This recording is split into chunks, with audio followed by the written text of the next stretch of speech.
Welcome back, everyone. Today we are starting a new journey where a loser found a mysterious egg and hatched a waifu dragon. Today's like goal is 500 likes, and I know you guys will reach it in no time. So smash that like button and let's dive into the story. It was a world where elements of virtual gaming have merged with reality, various new professions have evolved, and people can change their professions to gain more powerful abilities. There are countless ruins and dungeons along with numerous mysterious realms, and most importantly, the world is now overrun with dangerous monsters who can kill anyone before they can even think of escape. Individuals can also obtain experience points, materials, and even equipment to strengthen themselves by hunting monsters. However, no matter how fearsome the monsters were, they are pale when compared to the awe-inspiring existence of the almighty dragons. Mysterious yet rare, they were powerful like deities. We come to the third school of the Dragon Kingdom, where the teacher was slapping the board with all his might, on which it was written that the junior year section 25 Professions Awakening orientation was happening. The teacher told the students that the professional awakening ceremony will not only affect their ability to pass the university entrance exam, but it will also relate to their future success. Some students were busy by themselves, while some were listening to the teacher, while he said that in theory, the result of profession awakening is randomly determined, but still everyone must have confidence in themselves. According to the teacher, as long as the students had strong determination, each one of them can awaken a combative profession. Among the students, there was someone with long hair and hidden eyes who looked at his desk onto a paper on which it was written that they were giving the profession awakening aptitude test. The boy smiled as he knew that his day has finally come. He was none other than Lu Fan, a person who was transmigrated to that world from a place called Blue Planet 3 years ago. During these 3 years, he had gained a fairly clear understanding of that world.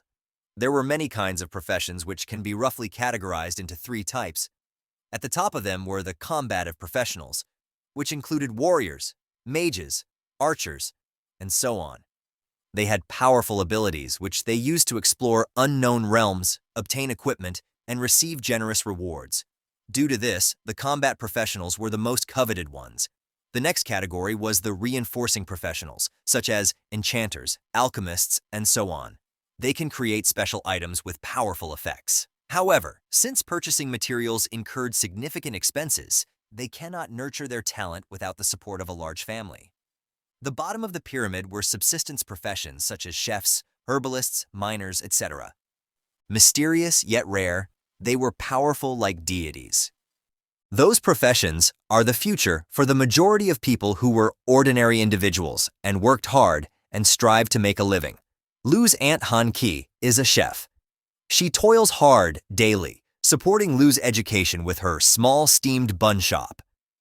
Even when she was only 8 years older than him, she still supported him selflessly. Lu decided that in order to survive in the world and to provide better life for his aunt, he must awaken as a combative professional. Suddenly the teacher's phone rang, and he was now in a hurry, telling the students that he just received news that the awakening platform has been built. That meant that the awakening ceremony was about to begin. A cheer ran through the class as they finally knew that it was time for them to shine. Everyone was hurrying towards the awakening platform, but Lu was still sitting in the corner. The teacher came towards him and asked him if something was wrong. According to the teacher, as Lu was the top student of their section, there was no need to be anxious. But the reason was completely different.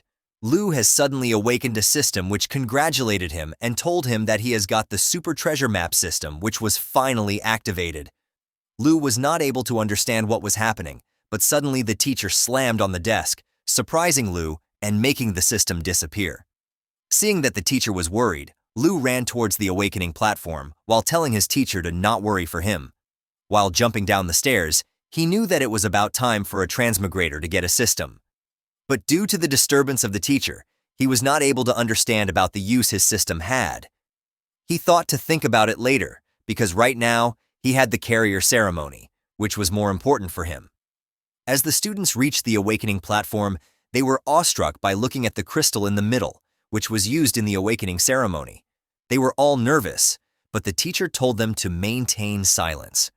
As Lu entered the hustle and bustle of the students, he heard someone who was saying that it would be great if he would awaken a hidden combative profession, because then he will become a powerful person, admired by millions.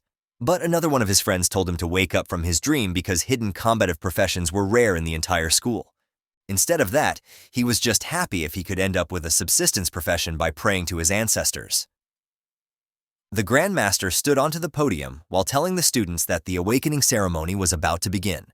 He signaled towards a priest who was there to host that year's awakening ceremony. The students were baffled by the domineering aura of the priest wishing to get to that power level as well. Lu was surprised by the aura of the combative professional, because it was truly on another level.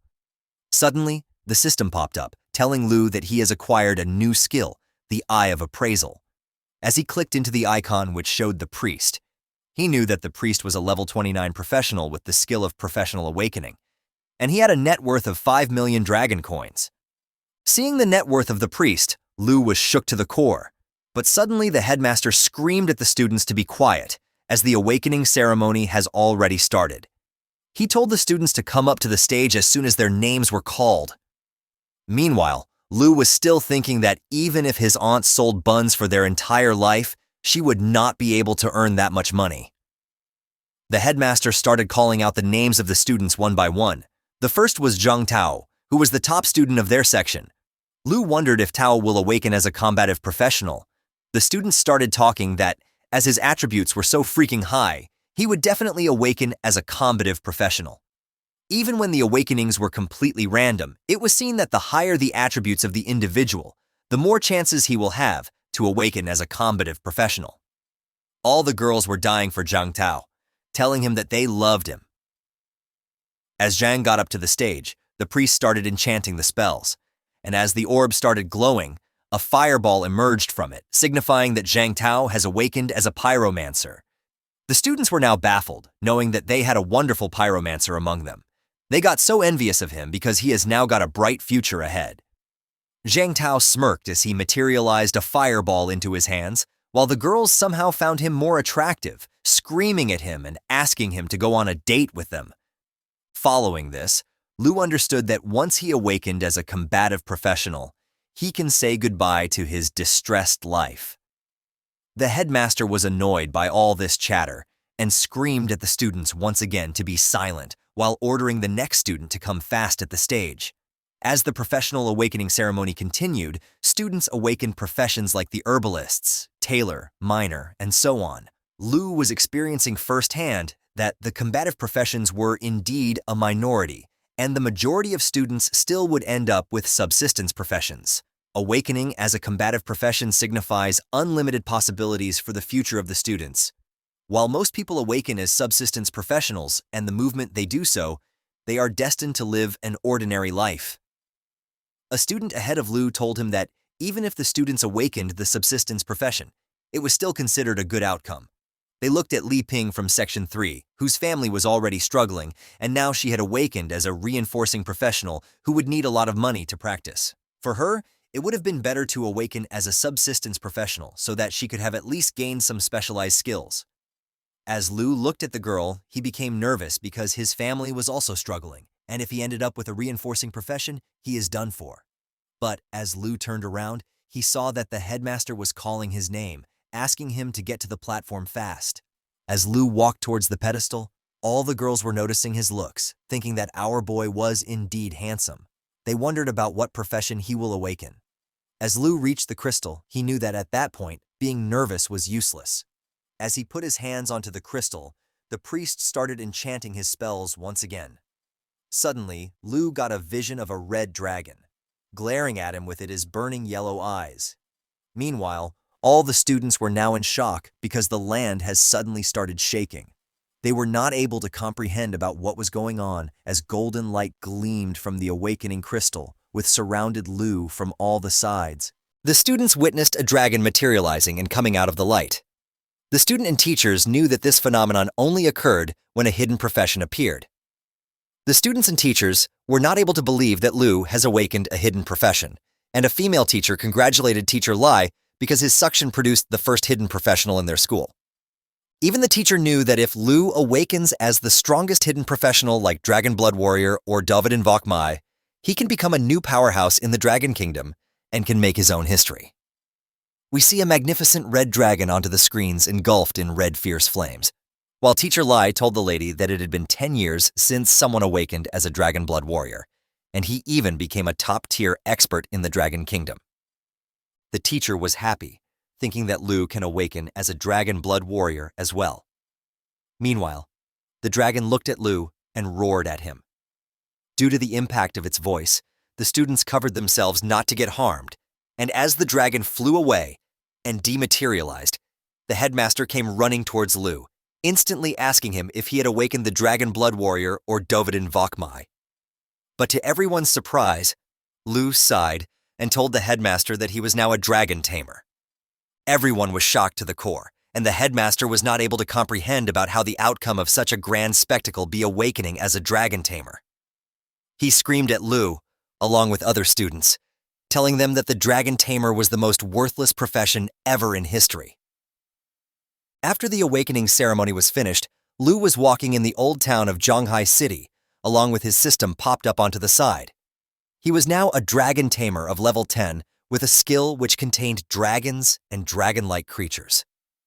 He looked at his net worth, which was just 239. Lu was getting the flashbacks, where the students and the teacher were not able to believe that he had awakened as a dragon tamer. They thought that Lu was destined to be a mediocre because there was no way that the humans can possibly tame powerful creatures such as dragons. Even when Lu awakened a hidden profession, it was the weakest when it came to practical applicability. Some students didn't know about why the teachers were saying so and asked other students about why the dragon tamer profession was the weakest, even when it was one of the 3 major hidden professions alongside the dragon blood warrior and Dovidin Bok mage. Another student told him that most people would not even find dragons, and even when they could, there was no way that they could tame them because of their dangerous behavior. The headmaster was also disappointed and patted onto the shoulders of Lu, telling him that it was all right, and even when it was the weakest, a dragon tamer was still a hidden profession with boundless potential. The headmaster guessed that maybe Lu would be able to tame some sub-dragon species and become stronger. It was no use because Lu also knew that without a dragon tamer cannot have boundless potential. Sub-dragon species were also nothing but mere ferocious beasts, nothing compared to the actual dragons. We come to know that in the 800-year history of the Dragon Kingdom, dragons have indeed appeared, but a dragon tamer who has actually tamed dragons has never existed. No matter how powerful the humans were, they were like mere ants in front of the dragon's ferocious fire. Lu knew that wanting to tame a giant dragon was nothing but an unrealistic dream. He looked at his system where his skills were locked up because he hadn't tamed a dragon yet. Lu was disappointed because his aunt was working so hard to support his education, but he cannot even provide her with a better life now. As he looked in front of him, Lu was already in front of his house, without even realizing it. He fixed his mood and got a fake smile onto his face as he entered the house telling his aunt that he was back. Man, this one looks a little more all-rounder. And you guys know what I'm talking about. The moment she looked at Lu, she immediately leaped onto him while hugging him happily, telling Lu that he was finally back. She asked Lu about how his day has went because that day was supposed to be the most fantastic day of his life. She wanted to know about the profession that Lu awakened. Hearing this, Lu was disappointed on himself, but seeing that, his aunt immediately told him that it was okay if Lu didn't awaken a combat profession, because then it would have worried his aunt when she would knew that her precious Lu was outside, fighting every day. Lu interrupted her loudly by saying that he indeed awakened a combat profession and become a dragon tamer, but the catch was that he could not do anything without taming the dragons. Hearing this, Lu's aunt was delighted, telling him that it does not matter if he was a dragon tamer without a dragon, because it still showed that Lu was really strong. She stood up from her seat and hugged Lu once again, telling him that if he can get into the college in the future, his aunt will still continue to support him. She even gave Lu the option that if he didn't want to join a college, he can still join her in running the steamed bun shop instead. Hearing that, Lu was delighted and looked at his aunt in tears, but she told him to not fret too much about it as dinner was getting cold. Lu finally looked at all the things his aunt prepared, knowing that he can't finish all of it alone. After finishing the dinner, Lu slammed down onto his bed, while thinking that even when his aunt was only 26 years old, She was working in a livelihood profession for so many years. Lu remembered her aunt's hand full of cuts and bruises, regretting that he was not even able to change her ordinary life. He wanted to live a better life with his aunt, but there was no way that it can possibly happen if Lu did not do anything as the dragon tamer. He slammed his fists onto the bed multiple times, while thinking that just with a dragon tamer would really be a hidden profession. But he didn't know where to find a dragon now, did he? In the next moment, a notification popped up, congratulating Lu for receiving the first day's treasure map. As Lu looked at the screen, he was shocked to know that he has got a divine-level treasure map on the first day. But then something stuck into his mind, and he remembered that his system was called the Super Treasure Map System when it activated. Even at the awakening ceremony, Lu had only tried his appraisal function, but not the treasure map feature. As he clicked onto the treasure map icon, the system started telling him that a treasure map can be classified into 4 categories: beginner, intermediate, advanced, and divine level. The system can even be used to combine 3 identical low-level treasure maps into 1 high-level treasure map. A notification popped up, telling Lu that every day he will receive a randomly graded and randomly located treasure map. It even added that as long as Lu got to the location, he can find the treasure related to his corresponding profession. Something stuck into Lu's mind instantly as he read those words. Treasures related to corresponding profession meant that Lu can become a dragon tamer with a dragon. He understood that as long as he can make good use of his system, there was a chance for him to bridge the gap between the weakest and the strongest. In other words, the divine-level treasure map was Lu's last hope to turn the tide into his favor. He knew that if he gave up now, he will live at the bottom of the society for the rest of his life. He was determined and clicked onto the divine treasure map, deciding that he must go wherever the map takes him. A big regional map popped up, telling Lu that the treasure was in Mount Shibaisen. He knew that Shibaisen was not too far from Shanghai City, and if he caught the last suburban bus at night, he can arrive there early in the morning. As time passed and early morning arrived, Lu's aunt woke up while yawning into her nightdress. She turned on the light just to look at a note which was placed onto the dining table. She looked at Lu's room, but he was not present there. As the scene shifts, we see that there was a bus traveling in between the large mountains. The aunt started reading the letter, which told her that Lu was going to Mount Shibaisen for doing something that might be the only chance to change the fate of a dragon tamer. He told his aunt to not worry, as he will return soon. As the bus arrived at the train station and Lu climbed down from the bus, few suspicious individuals got behind him. Not knowing about those suspicious individuals, Lu was determined that he will live a good life no matter what. He looked at the outskirts of Mount Shibaisen, which looked like a barren land. Suddenly, someone slammed onto the travel backpack of Lu, and as he turned around, he saw a muscular guy along with a small girl who was looking at Lu with suspicious eyes. Lu jumped back and immediately put his hand onto the weapon he has got. But someone caught his shoulder from behind, asking him if he wanted to go together with them. As Lu looked behind him, he saw an old-looking man with an eye patch on his right eye. He shook off the man's hand immediately. While telling them that he will not go with them, Lu knew that these guys could be dungeon robbers. The girl took out a knife from her pocket while asking Lu to think about it once again. The eye patch man told him that it was dangerous to be alone in the wilderness at the night. Looking at them, Lu realized that those guys must be stealing and robbing materials from quite a while. He knew that dealing with someone as powerless as Lu should be a piece of cake for the robber group. The muscular guy clenched his fists, and the girl licked her knife, while the eye patch man asked Lu once again if he had made up his mind or not. Lu immediately took a defensive stance, knowing that the robbers has figured it out, that he was powerless. Lu calmed down and answered that he did not need them to travel along. The group was still trying to convince Lu, telling him that he did not understand the rules of the wilderness and the dangers in a night are far greater than he can imagine. Even Lu understood that he did not have any skills at his disposal right now, so he must avoid fighting at all costs. Thinking that, Lu lied to the group, telling them that he was a summoner and did not need any companions, because if there would be a dangerous situation, summoning elemental creatures can solve it. The men of the group were surprised by this answer, and the eye patch man said that if Lu was a summoner, then the concerns of their group towards his safety was unnecessary. He turned around and told the other two to also come with him. The girl ran towards Lu, whispering into his ears that she hoped that they will meet again, sometime addressing Lu as a handsome boy. She told her goodbyes to Lu while giving him a flying kiss, but the chart of nervousness was of the roof for Lu, as he thought that even when it was dangerous in the wilderness, it was still much safer and better than being stabbed in the back by dungeon robbers. That day, he understood that a life without strength was a fleeting shadow, easily overtaken by the winds of fate. He looked at the map onto his system and decided to set off quickly.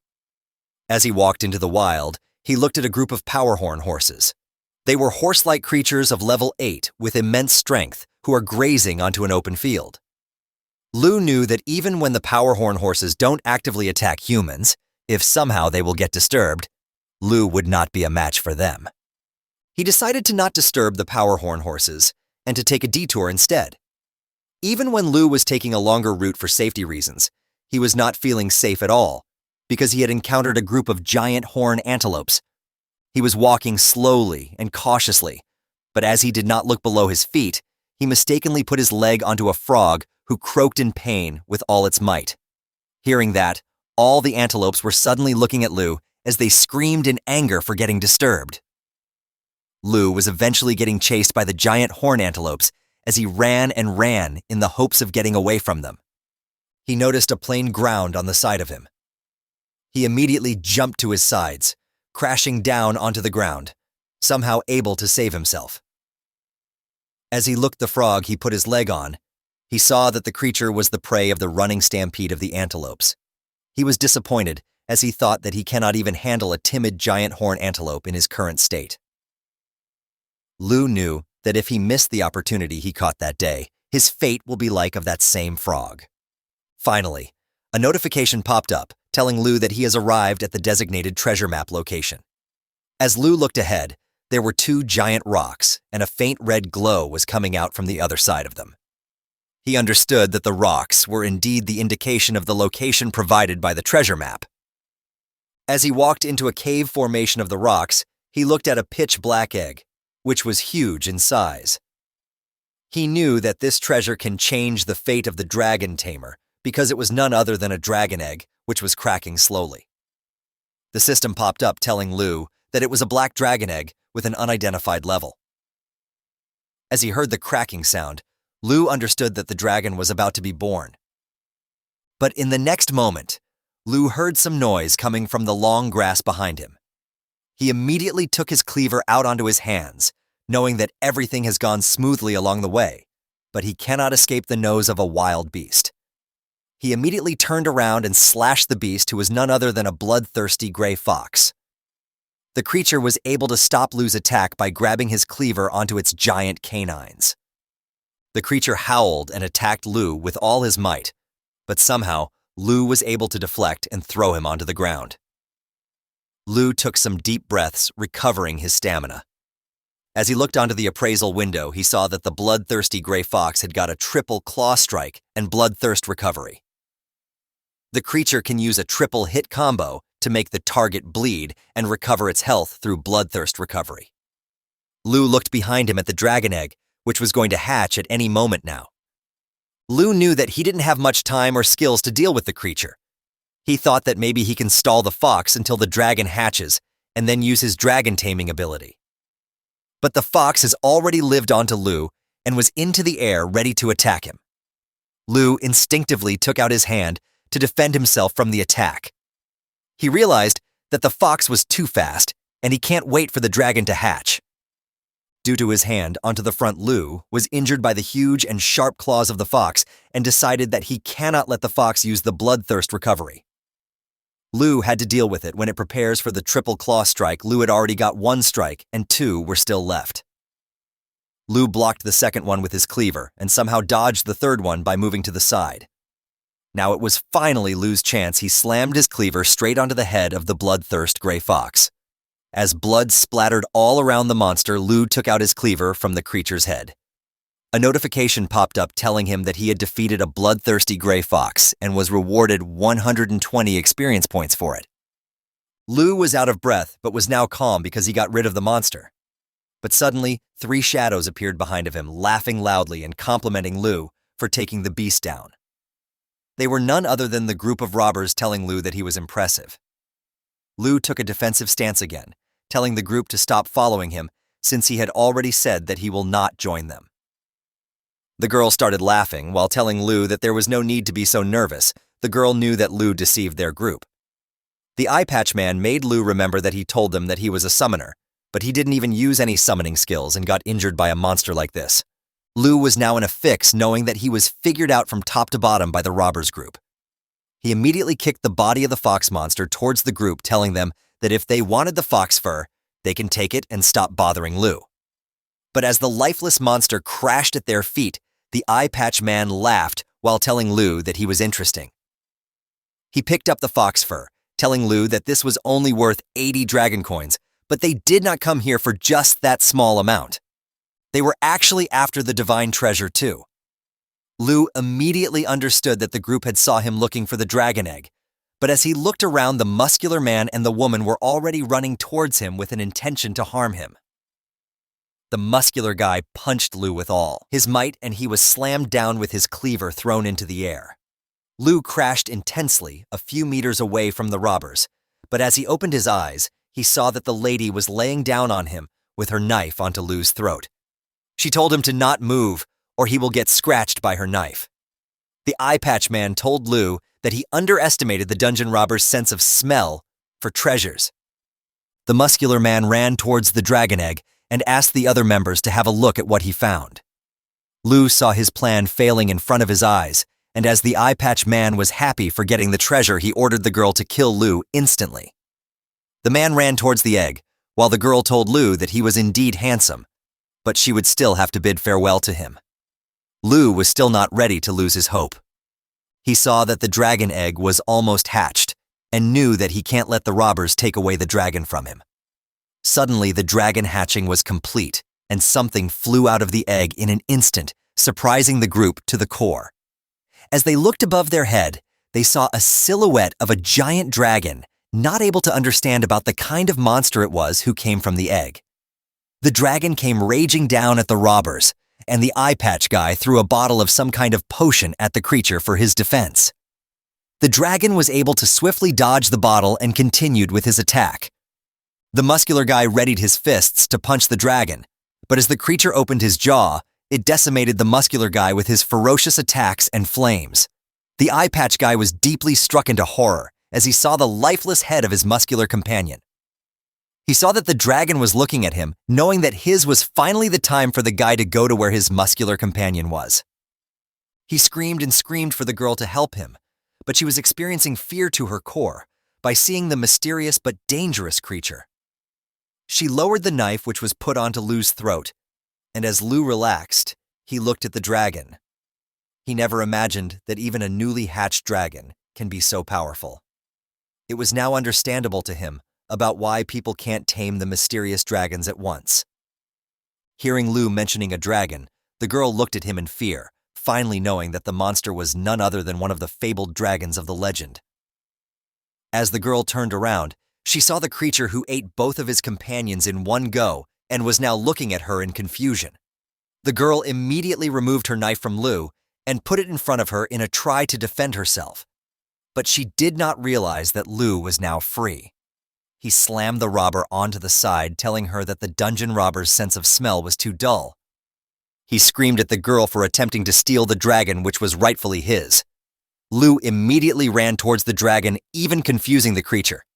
As he screamed, dragon taming technique. Yellow light started emanating out of his hands. Even the dragon was surprised by what Lu was doing. But as he touched the dragon, the girl behind him asked Lu in fear about who he was. Lu smiled as he asked the girl in surprise if she finally wanted to know who Lu was. He finally told the girl that he was not just a summoner, but instead he was a dragon tamer. A notification popped up telling Lu that the Black Dragon Covenant was now tamed by Lu. The mysterious Black Dragon had the skills named Dragon Claw Dragon Fang Strike and Dragon's Inspiration, As the creature leaped towards the girl, she started apologizing for her behavior to Lu, telling him that she really didn't know that the treasure was actually a dragon egg. But all she saw was a red and black silhouette of Lu and his newly acquired dragon. Lu was furious at the girl for scheming against multiple innocent people. He told the girl that the only thing that she gets was a chance to go join her comrades in the other world. He ordered the dragon to finish her once and for all, and after everything was finished, Lu was finally sitting onto a cliff of the mountain bandaging the hand, which was injured by the fox monster, while the dragon was searching for something into his new master's bag. Finally, Lu picked the dragon up, not able to believe that he finally crossed the gap between the weakest and the strongest of the races. He raised the dragon onto his hand like a kid, telling the creature that it was way too lively. Lu was awestruck by knowing that the dragon was so powerful right after hatching, so it will get stronger and stronger as much as it levels up. Lu tightly hugged his newly acquired dragon, telling the creature that the title of Dragon Tamer will no longer be called the weakest class. But now an important question arose in the mind of Lu. What would he call his newly tamed dragon? He thought of names like Little Coal Ball and Black Diamond, but they were too lame. Finally, Lu noticed that the dragon was licking at his wounds. As the dragon drank, its master's blood-red aura started emanating from the creature. As the dragon opened up his elegant wings, it started transforming into a magnificent girl and was now standing in front of his master. The black dragon has now transformed into a human with a long tail and 2 elegant wings. All right, guys, the waifu is here finally. All hail the waifu Tamer. Lu Fan was shocked by seeing her into this form and understood that the dragon can also transform into a human. As the dragon did not understand human language, she just shook her head to agree with what Lu Fan was saying. The dragon lady was still behaving like a child and was flying here and there. While Lu Fan read about his new unlocked skills, they included dragon taming, which was the ability to tame dragon-like creatures, along with Dragon Claw, which transforms the player's arm into a dragon claw, and its strength depended on the current dragon pet.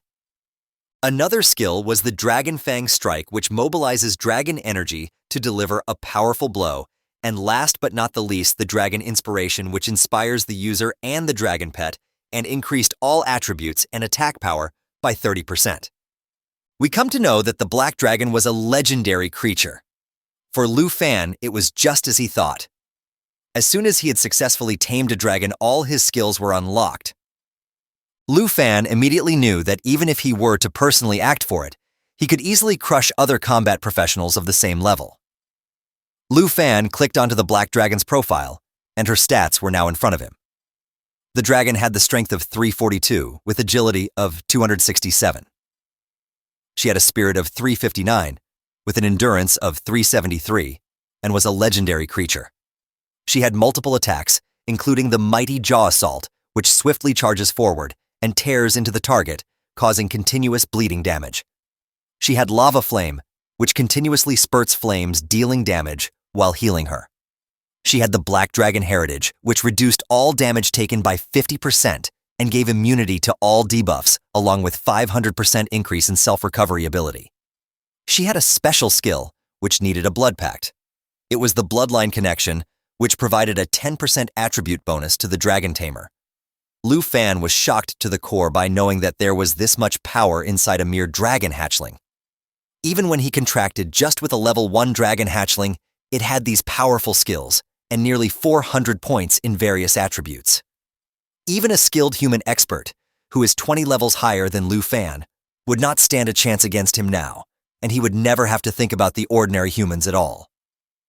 What was more was the Bloodline Connection, which directly doubled all of Lu Fan's attributes. He understood that the Bloodline Connection was the reason. He felt significantly stronger after successfully taming the Black Legendary Dragon. Lu Fan was now very happy, and with her smile onto his face, he thought that it was as expected from one of the 3 strongest hidden professions. No matter how strong a hidden profession may be, it had no chance of winning against the dragon race. And without a doubt, the Dragon Tamer was indeed the strongest hidden profession and not the worst. Just then, he saw the Dragon Lady, who was eating the eggshells from which she hatched from. Lu Fan guessed that although the hatchling can transform into a human, it still behaves like a dragon, and a newborn one at that. But the question was still remaining where it was. What should Lu Fan call the dragon? Suddenly his mind was struck by something, and he remembered that a little black dragon born during the night before dawn should be named Xiao Yi. Even the dragon was delighted when she heard the name and smiled cutely. Lu Fan understood that the dragon was liking her new name. He was happy that even when the treasure hunting was dangerous, it was all worth it. He patted the dragon's head and asked her if she was hungry. Xiao looked towards Lu Fan and nodded with a cute smile. As she finished the remaining eggshells, Lu Fan told her that it was time to go and hunt some monsters to fill her belly, while he was thinking that they cannot just go back home with an empty stomach. Lu Fan stood up and smiled, while thinking that the trial that determines whether he can enter the university is coming soon, and many students must be trying to hone their qualifications by seeking opportunities outside.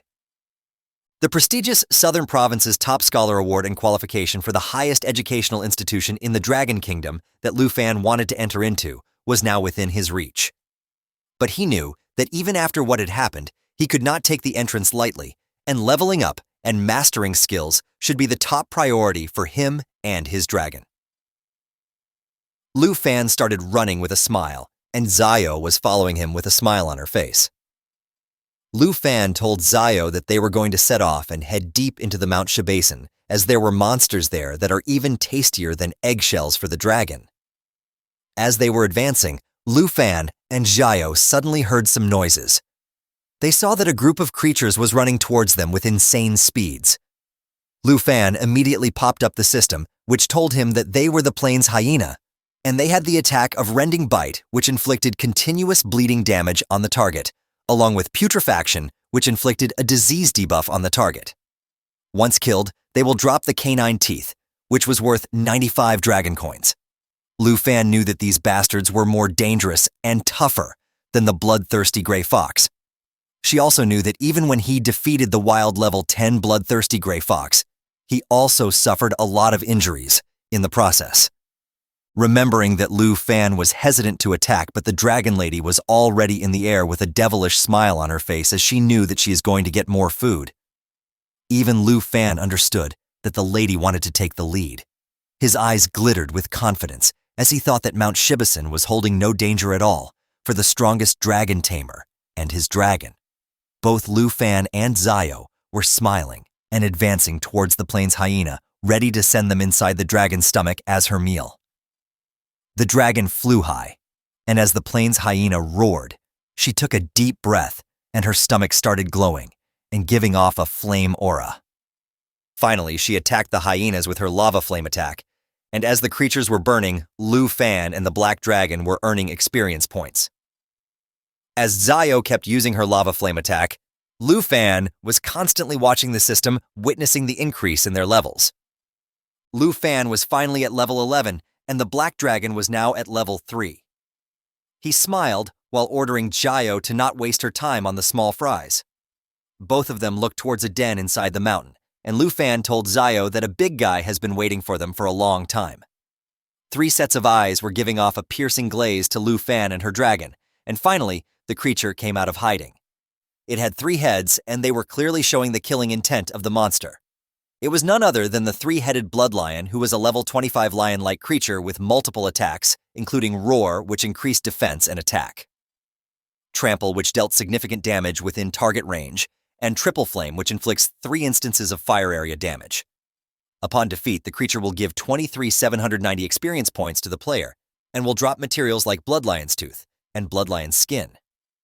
Lu Fan knew that for a level 25 elite boss typically, it would require a strong team of monster hunters just to approach. But he was a dragon teamer now, and he can do anything. He ordered Xiao to go towards the 3-headed lion to engage with him in a battle. As Lu Fan and Xiao were advancing, the lion used Roar and increased his defense and attack power for a certain period of time. Then he started charging a heavy attack, which was the Triple Flame. Lu Fan knew that this attack required some time to charge, and as he was running, he ordered Xiao to coordinate with him to interrupt the lion's skill. Xiao's body was engulfed in flame, and Lu Fan was now ready with his cleaver in his hand. Both of them jump towards the three-headed lion, and we see that the dragon was transformed into his original form while using the mighty jaw assault. The black dragon immediately closed the gap between the creature and herself and finally bit the creature onto his face while clenching the other two heads with her sharp claws. The system finally told Lu Fan that the triple flame attack was interrupted successfully. He complimented his dragon for the good work she did and finally attacked with his cleaver while using the Dragon Fang strike, which mobilized Dragon Aura to unveil a powerful strike with the current weapon. With this final blow, the creature was dropped dead onto the ground, and both Lu Fan and the dragon jumped back at their place. The dragon was now again transformed into her human form, while Lu Fan was surprised by knowing that the elite monsters really helped him level up quickly. Lu Fan was now at level 14, and the dragon was now at level 9. Suddenly, the system notification popped up telling Lu Fan that the treasure map system was triggered, and a new treasure map for the day has been sent to him. Seeing that, a faint smile appeared onto Lu Fan's face as he wondered about what exclusive item for dragon tamers will this treasure lead to. He ordered Zio to come with him for the treasure hunting, and the dragon lady immediately agreed to her master's command with a smile. Hit that like button as today's like aim is 500 likes. Also subscribe for more with the notification bell on. As the scene shifts, we come deep within the Mount Shibaisen. A group of 3 people was standing in that area, while the blue-haired girl asked the uncle if they should really let such a rare opportunity slide away from them. But the uncle told the girl that they did not have a choice. We come to know that the uncle was named Sanji, who was a warrior. He told the lady that the fortuitous realm required at least 5 people to activate, and they did not have enough people to open it. He suggested sending Miss Kai back to Zhanghai City to bring more people. But he was interrupted by another lady who was the Miss Kai the uncle was talking about. She was a rogue and told the uncle that whatever he was planning would not work because even with her agility, a round trip would take a day. We come to know that the blue-haired girl was Kin Q, and her profession was not yet known to us. She told everyone that the fortuitous realms appear randomly, and the rewards were higher than the regular dungeons. But the problem was that they only existed for 24 hours, and the uncle's plan was not able to be completed on time before the closing of the dungeon. Sanji consoled Kin that she did not have to worry about gains and losses like the secret realms, because depending on her strength as long as she enters the top 10 universities, they themselves will provide the girl with secret realms. But Kin was still sad and told the uncle that it was such a pity that they were near the secret realm but have 1 member less. Suddenly Sanji heard something along with the rogue girl and immediately turned around ready to attack. But they were surprised to see Lu Fan, who told them to not be nervous because he was just passing by the mountain. The uncle was shocked to the core by seeing such a young boy deep into Mount Shibaisen. He told Lu Fan that the place was not meant for material hunting and that he should go back. But Kin immediately stopped the uncle between his talk and told Lu Fan that the group was the part of the Kin family in Zhanghai City and her name is Kin Q. Even when she knew that it might be a bit abrupt, she asked Lu Fan if he wanted to team up her group temporarily. The girl even tried to tempt Lu Fan by telling him that he did not have to do anything and just enter the secret realm of chance with the group, and when it would be done, Lu Fan will be paid a reward of 100,000 dragon coins. Hearing the prize, Lu Fan immediately stopped on his tracks and started considering the offer. He knew that if even the Kin family, who was the family of the richest man in Zhanghai City, was after the secret realm of chance, then the final reward must be very rare. The girl was still talking and told Lu Fan that they just needed help to gather the number of people required by the secret realm, and he did not have to do anything, and just get his 100,000 dragon coins. As the scene shifts, we see that the group of the lady had 3 people before, but they have already gathered a paladin with themselves, but they were still 1 member short. The uncle was walking towards a huge purplish portal, which goes towards the secret realm, while he told Lu Fan to follow him quickly if he wanted the reward. He even told Lu Fan that it was such a rare chance that he could not encounter it casually like this again. Lu Fan smiled at the offer and told everyone that he did not have much interest in money, but he was ready to help if the group can cooperate and follow the rules of distribution. The uncle along with the 2 ladies were shocked to hear those words coming out from a young boy. The Rouge Lady immediately understood that Lu Fan was trying to say that he wanted to distribute the rewards in the secret realm based on their strength, and hearing that even Lu Fan confirmed that this was what he wanted. Hearing that, Qin was deep in thoughts, while she thought that the whole group's average level was around level 20, and Lu Fan was even looking weaker than all of them. But still, he was so confident. The lady was not able to comprehend if the guy was just really confident on his skills, or was just an arrogant brat. But the group desperately needed one more guy for them to enter the secret realm of chance. So Qin smiled while she put her hand forward and told Lu Fan that since he wanted to cooperate, then they should form a team in a cooperative way. She even told Lu Fan that the 100,000 dragon coins, which were promised previously, were still going to be his prize, because the group just to show sincerity to him. Lu Fan smiled while he shook the lady's hand and agreed to this deal. Finally, after the deal, Qin was happy and excited now, as she told everyone to get moving as fast as they can. But Lu Fan was having something else in his mind.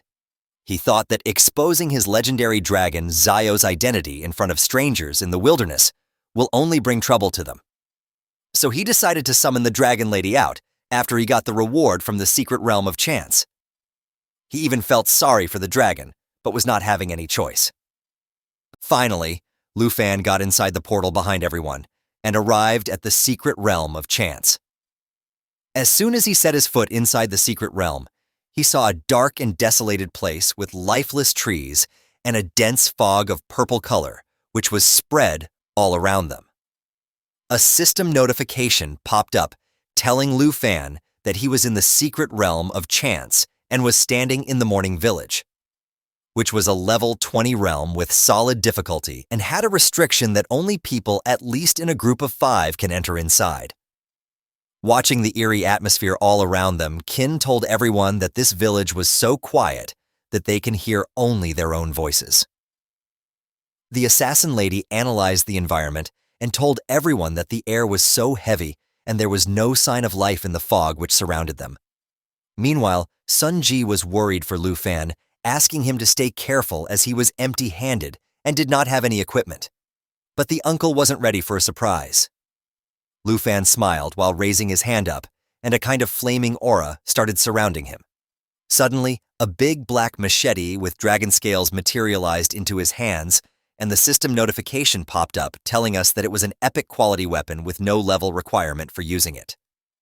It can only be used by dragon tamers and dragon blood warriors, and it even had the skill to give the user the dragon blood armor, which partially transforms the user into a dragon, increasing the power of dragon transformation. It even increased the strength by 65 and stamina by 30. Lu Fan thanked the advanced treasure map that happened to be triggered after defeating the 3-headed bloodlion, as it gave him the opportunity to replace his novice machete into this legendary weapon. Everyone was shocked to see this sudden revelation, and Sun Ji asked Lu Fan if he was a newly transferred student rather than a material hunter, because his weapon looked extraordinary. But the assassin lady was getting pissed off and asked the uncle about why did he care so much about a stranger. Everything was clear in her mind, and if Lu Fan had any evil intentions, she was confident that she will subdue him immediately. Suddenly, Sun Ji was surprised as a hand came out from the ground all of a sudden and startled him. They were none other than the corrupt zombies of level 15, which would give 620 experience points along with corruption poison sac and 256 dragon coins upon killing. They had some dangerous attacks, which included hug and bite, which entangles and scratches the target, and continue to bite along with corpse poison, which was the poison into each and every attack of the zombie, which can cause the target to continue losing life points. Even the targets who die under the effect of corpse poison will become corrupt zombies themselves. Qin told the uncle to be careful as a horde of corrupt zombies came out from the ground beneath them and were ready to attack and infect the group with their corpse poison. But the paladin immediately put forward his shield and blocked the incoming attack of each and every corrupt zombie. A status window pops up and we see that he was Jia, who had a fighting profession and was a level 20 knight. The uncle backed down and stood along with the assassin lady, while he complimented Jia for his instant help and counterattack. He himself had the combat profession and was a level 28 warrior. He hacked and slashed all the corrupt zombies coming in his way, along with the rogue lady, who was also a level 28 rogue. Newfan was watching the whole fight as everything was pop up into his system window, while he thought that the warrior, the rogue, and the knight who were guarding the portal was a very reasonable configuration and strategy, especially for the uncle. Because he was a level 28 warrior who was about to change his profession for the second time.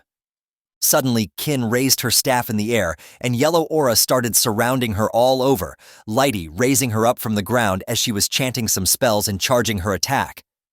Finally, she attacked with her Holy Light Star Rain attack, which gathered energy and sent out a starlight rain towards the enemies, which caused holy damage to them within the range, and also healed the allied targets by the amount of damage received by the zombies. Everyone witnessed multiple meteorite-styled attacks, and Sanji, along with the rogue lady, immediately dodged the incoming attack, while all the zombies were now preyed to Kin's huge area of effect attack, which decimated them and left no trace. She smiled while she told Lu Fan that this was his profession. We come to know that Kin also had the hidden profession of the Holy Light Mage, which can combine attack and healing together. Even when the attack damage was lower than that of a mage, and the treatment was not as good as of a priest. It can do both of them at once, which was helpful for the team in many ways. The notification popped up telling Lu Fan that Kin was a white-level hidden professional, the Holy Light Mage. Even Lu Fan was surprised by realizing that he just met another hidden professional in such a short span of time. He even complimented the holy damage of the girl, which was very effective against the zombies. But the silence was short-lived as everyone felt an earthquake below their feet and somehow balanced themselves. Lu Fan realized that due to all the commotion, some elite monsters were alarmed and were now coming towards the whole group. Listening to the sounds of their steps, Lu Fan knew that they were quite a few in number. Suddenly, a blood-red hand came out of the ground, and the system notification told Lu Fan that they were blood zombies of level 20, which can give 840 experience points, along with blood corpse poison sac and 90 dragon coins upon killing. These zombies had blood-sucking bite, which entangles, scratches, and bites the target, causing damage to them and healing the zombies at the same time. They also had corpse poison, which was inside their each and every attack, along with a new attack of blood fury, which allowed them to enter a violent state and increase their strength and agility by 40%. Even these zombies started to slowly come out from the ground because they wanted to kill the whole group of living beings present in front of them. Sunji was alarmed when he looked at the elite monsters coming at him and told the rogue lady to protect Kin and Lu Fan while he ordered Jia to come with him because they can't let these pieces of rotten meats break through the front row. Even Jia stopped the fight he was taking on and immediately followed the leader's command. Both of them were ready with their heavy attacks, and Sunji used his full moon onto a blood zombie, splitting his hand from his undead body. Meanwhile, Jia also used his sword to thrust it where the zombie's heart should be, giving them lethal damage. Or at least they thought so. Sunji screamed at Jia, asking him if he can draw his weapon out or not, but both of them were now in shock as they saw that the zombies were smiling and were not even showing a hint of damage that they took. Suddenly, Jia saw that the blood zombies started to absorb both of their weapons inside them. They smiled and laughed frantically while growing big in size as they activated the corpse poison, which started infecting the group with the poison and healed the zombies in the process.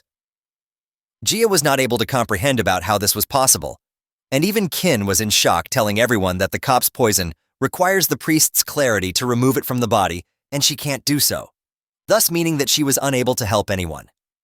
Meanwhile, the zombie's growth was not stopping, and was now engulfing the knight's hand inside of them, also inflicting him with the corpse poison damage, which was increasing by every second. Jia was now desperate and screamed in pain while asking all of them to come and help him. He told Sunji to release his weapon quickly, otherwise he will get infected too. And after doing just that, Sunji ran towards the knight in the hope of saving him. He ordered the rogue lady to come to the front row and defend him from the blood zombies, while he pulled out the knight from the grasp of the muscular blood zombie. But she was not able to help them because she was busy fending off zombies, which were trying to make her like them too. Suddenly, they heard Lu Fan's voice, who told Sunji and the knight to chill out and let the lady continue to fight. We see that one of Lu Fan's eyes was glowing with a crimson red color as he had the epic machete in his hand, ready to slay all the monsters. Sunji wanted Lu Fan to get out of the way of the red blood zombies, thinking that he will be brutally damaged if he did not do so. But Lu Fan has an intense determination in his eyes as he used his legendary ink dragon machete and immediately attacked the blood zombie's throat with yellow flaming aura surrounding him all over, along with his legendary weapon. Everyone was shocked to the core by seeing this phenomenon unfold, and the most shocked among them was Sunji, who was not able to believe that. Lu Fan was able to defeat the zombie. On the other hand, he was returning Sunji his sword while telling him to not back down and keep moving forward with a smile on his face. But the uncle ignored that and immediately asked Lu Fan about how high his level was exactly because it was impossible for a newly transferred student to have such high attack power. But there were more important things in hand. The paladin, Little Gia, was gravely wounded, and Qin immediately came towards him while telling him to hang in there as he's going to get healed. Lu Fan and smiled with the dragon aura emanating from one of his eyes. While he told Sunji that he was a normal level 14 student, and there was no need for him to lie to anyone about that. He told everyone that he just came to Mount Shibaisan for doing some practice for the great exam. Qin was healing Little Gia while he heard these words coming out from the stranger, and realized that Lu Fan was a student from the same year as her. She was not able to comprehend about how a level 14 student actually had higher attack power than the uncle who was level 28. But suddenly, a red blood zombie attacked the lady from behind with a gruesome smile on its face. The rogue lady jumped in between their way with her crossbow while telling Qin to watch out. But to her surprise, the one he threatened to subdue was even faster than her and immediately got to the zombie, pinning it down to the wall with and lethally wounding the creature with his legendary machete.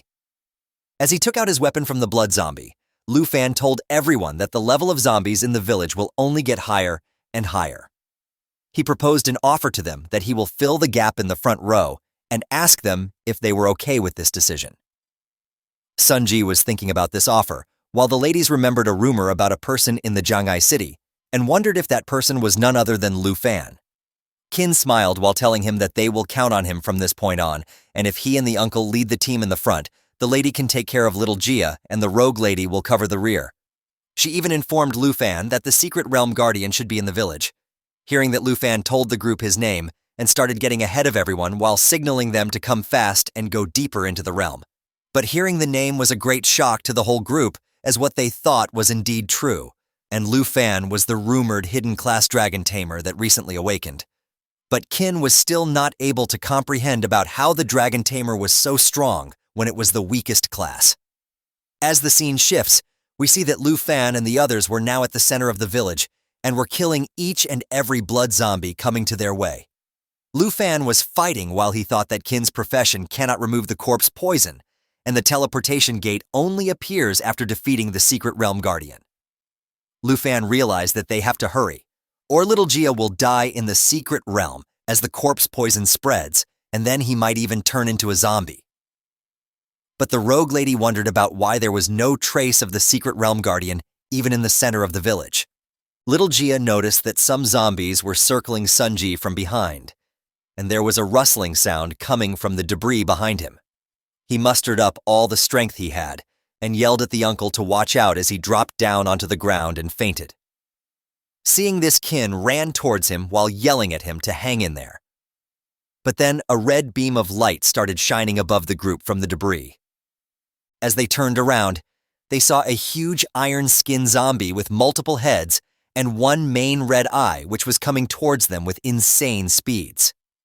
We come to know that the iron-skinned zombie was a level 20 monster, which gave 40 dragon coins upon defeat, along with 13,720 experience. It had the corpse poison attack, along with assimilation absorption, which absorbs the poison target and merges with itself, increasing the zombie's maximum HP. It even had steel skin, which made the iron zombie enter into an iron skin state, which increased its defense and endurance by 40%. The purple-head lady gasped as she knew that the secret realm guardian has appeared in front of them. Seeing the iron-skinned zombie, Lu Fan understood that Little Gia's corpse poison has worsened to the point where it can attract iron-skinned zombies towards him. He screamed at the group to quickly defeat the zombie before it tries to assimilate and absorb the paladin. Hearing that, Sunji immediately ran towards the zombie and attacked him with Moonlight Slash. But to no avail, his slash was not even able to give even a single scratch to the iron-skinned zombie.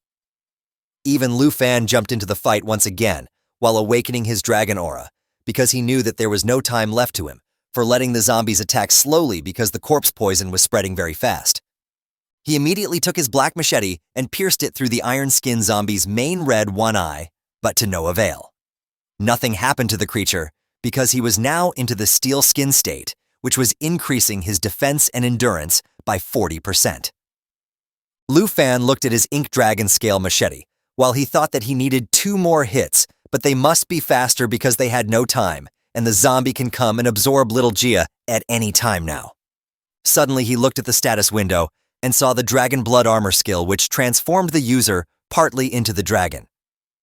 Meanwhile, the iron-skinned zombie finally ran towards the paladin while it was charging its assimilation absorption skill, ready to absorb the poor guy. But at that crucial moment, Lu Fan yelled at Qin to use her holy spells in coordination with him while he began transforming his hand by using the blood dragon armor. He told the uncle to protect little Gia with the help of the purple-head lady. We see that as Lu Fan's transformation was complete, one of his hand was now converted into a dragon hand. And listening to his commands, even Qin was ready and started chanting her holy spells with her staff up in the air. Lu Fan and Qin ran towards the iron-skinned zombie, and our boy jumped at the creature with all his might. While the Holy Light Mage also used her Holy Starlight Rain attack onto the undead creature in the hope to defeat it once and for all by giving it massive damage. The iron-skinned zombie boss was running towards Lu Fan and the group with insane speeds, while it screamed that it wanted fresh blood and flesh. Our boy Lu Fan jumped into the air, ready to attack the unshakable creature right during its movement. And we see that suddenly the monstrous iron-skinned zombie started disintegrating, and its skin started falling bit by bit. Looking at that, everyone was surprised, while the purple-head lady realized that the zombie was disintegrating as it increases its speed. Hearing that the uncle understood that the iron-skinned zombie always relied on constant fusion and absorption technique to become huge and to maintain its body. Lu Fan instantly realized that if the iron body was not the original iron-skinned zombie, then the original body must have been wrapped inside all the iron. Sunji Gave was too impressed with our boy's thinking capabilities and instant action. Over many years serving the Qin family, he had already seen all kind of masters, but had never seen someone like Lu Fan because he was definitely a hidden profession. Suddenly we see that the iron-skinned zombie's skin disintegrating too much, and finally the original head of the zombie creature was now in front of everyone. Noticing that Qin told Lu Fan about it, and he started running towards the body once again with insane speeds as he transformed his hands into the dragon hand like before. Our boy jumped with all its might and punched the red-crimson eye of the iron-skinned zombie with his dragon hand while clenching its red eye into his hands and decimating it with the firepower. The zombie started screaming in pain and agony as fire burned his original body down to smithereens. Finally, the zombie was completely destroyed, and our boy Lu Fan landed onto the ground while undoing his hand transformation and getting his legendary black machete back into his hands. Seeing this, everyone was shocked to the core, not able to understand about how a freshman was able to defeat the guard of the secret realm of chance. Even Qin was a little tense, as she had never seen a powerful skill which can easily make a level 20 boss drop dead before. She just wanted to know about who Lu Fan exactly was. As the smoke clears, we see a silver chest which was the iron-skinned zombie's treasure box of level 20. Seeing that, Qin sighed as she told Lu Fan that her group will abide by the agreement and distribute the rewards according to the rules. She even apologized to Lu Fan because they were not familiar with each other before, and the whole group looked down on him without realizing his true power, and it was them who were rude to the boy, even when he was not. Hearing that, even Sun Ji complimented Lu Fan, telling him that he was definitely capable of passing through the secret realm all alone. And now it seemed that the whole group was there to make up for the number instead of Lu Fan himself. With a smile, Lu Fan thanked the uncle while telling Qin that she should be the one to distribute the rewards to the group. Hearing that, Kin opened the chest, but everyone was shocked by seeing the rewards. As the chest opened, it had multiple bottles of strength potion, which was the normal quality consumable, and increased strength by 2 points when consumed. The chest also had multiple antidote potions of rare quality, which eliminate core poison when they are consumed. But seeing that the purple-head lady doubted that the rewards from the secret realm of chance were too underwhelming.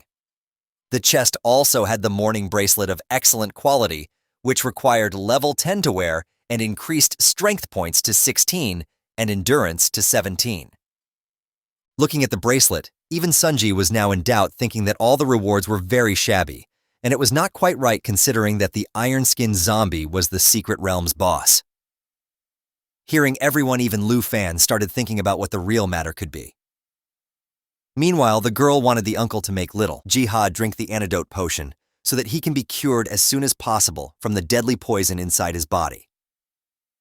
After distributing all the rewards to everyone, Kin smiled as she gave the morning bracelet to our boy Lu Fan while telling him that he deserved it along with the strength potions and antidote potions. He smiled while thinking that the Kin family was really a very disciplined one. Sunji made Jihad drink the potion so that he could recover from the deadly poison which was infecting him. After giving all the equipment, Kin started wondering about how strange it was that she defeated the boss, but can't see the portal to get out of the secret realm of chance yet. Lu Fan was equipping the morning bracelet as he noticed something ominous coming towards their way, while the purple-head lady suggested everyone that they should start looking around for the portal. But hearing that, our boy screamed at the ladies to not move an inch. Lu Fan was able to see at his system that even when they defeated the blood zombies and the iron-skinned zombies, they were not the final boss of the morning village, and someone was still left. Hearing that, Sunji exclaimed, asking Lu Fan about the basis of his surety that someone was still left. But before Lu Fan can even answer, Kin told the uncle that as a holy light mage, even she can sense a very dark existence not too far away from them. We come near the lakeside of the morning village and see that it was all dark and gloomy, with the water giving off a stench not bearable by anyone at all. Even the group instantly agreed that if the lady says that someone is nearby, then something must have happened. And for that matter, the secret realm of chance was not that big either. So maybe they have missed to check a place when they first entered inside the morning village. We see that inside the water there was a big tentacle monster with multiple gruesome eyes and red crimson pupils, which are seething in anger due to the whole group defeating many of its minions. Lu Fan was sensing everything and knew that the imminent danger was coming sooner than anyone could think. Suddenly, we see that multiple tentacles with a large number of eyes come out of the ground, and everyone was shocked to the core while they maintained the space between them and the monster. Even the status window was not able to tell about what the monster was and what its level was. Realizing that Lu Fan was right all along, Sunji understood that this tentacle monster must be the final boss. Everyone got away from the gruesome tentacle hands, while Sunji tried to defend them with his red crimson sword. But as multiple tentacles attack him, he got thrown several meters from where he was standing due to the sheer force and power of the monster tentacles. Seeing that everyone was surprised that their highest level member of the group was now knocked onto the ground. Suddenly, Kin sensed that the tentacles were looking at her from all around, and the next moment they tried to grab the lady with insane speeds. In the midst of chaos, the lady was not able to comprehend about what was happening and can only scream and not do something.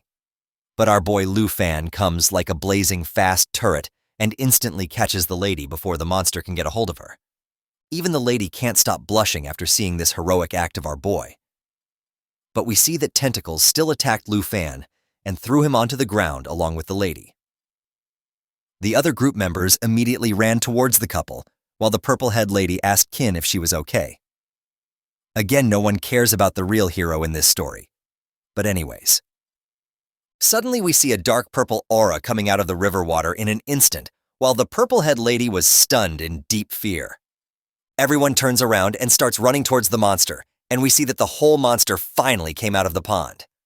While in the middle of the tentacle body, a lady with long hair and chained hands were looking at the whole group in anger and disgust. Let's call her Mommy Boss from now. I think it suits it more. The lady was the morning corpse of level 25, who was really the boss of the secret realm with a strength of 27 and agility of 183, along with spirit of 150 and stamina of 266.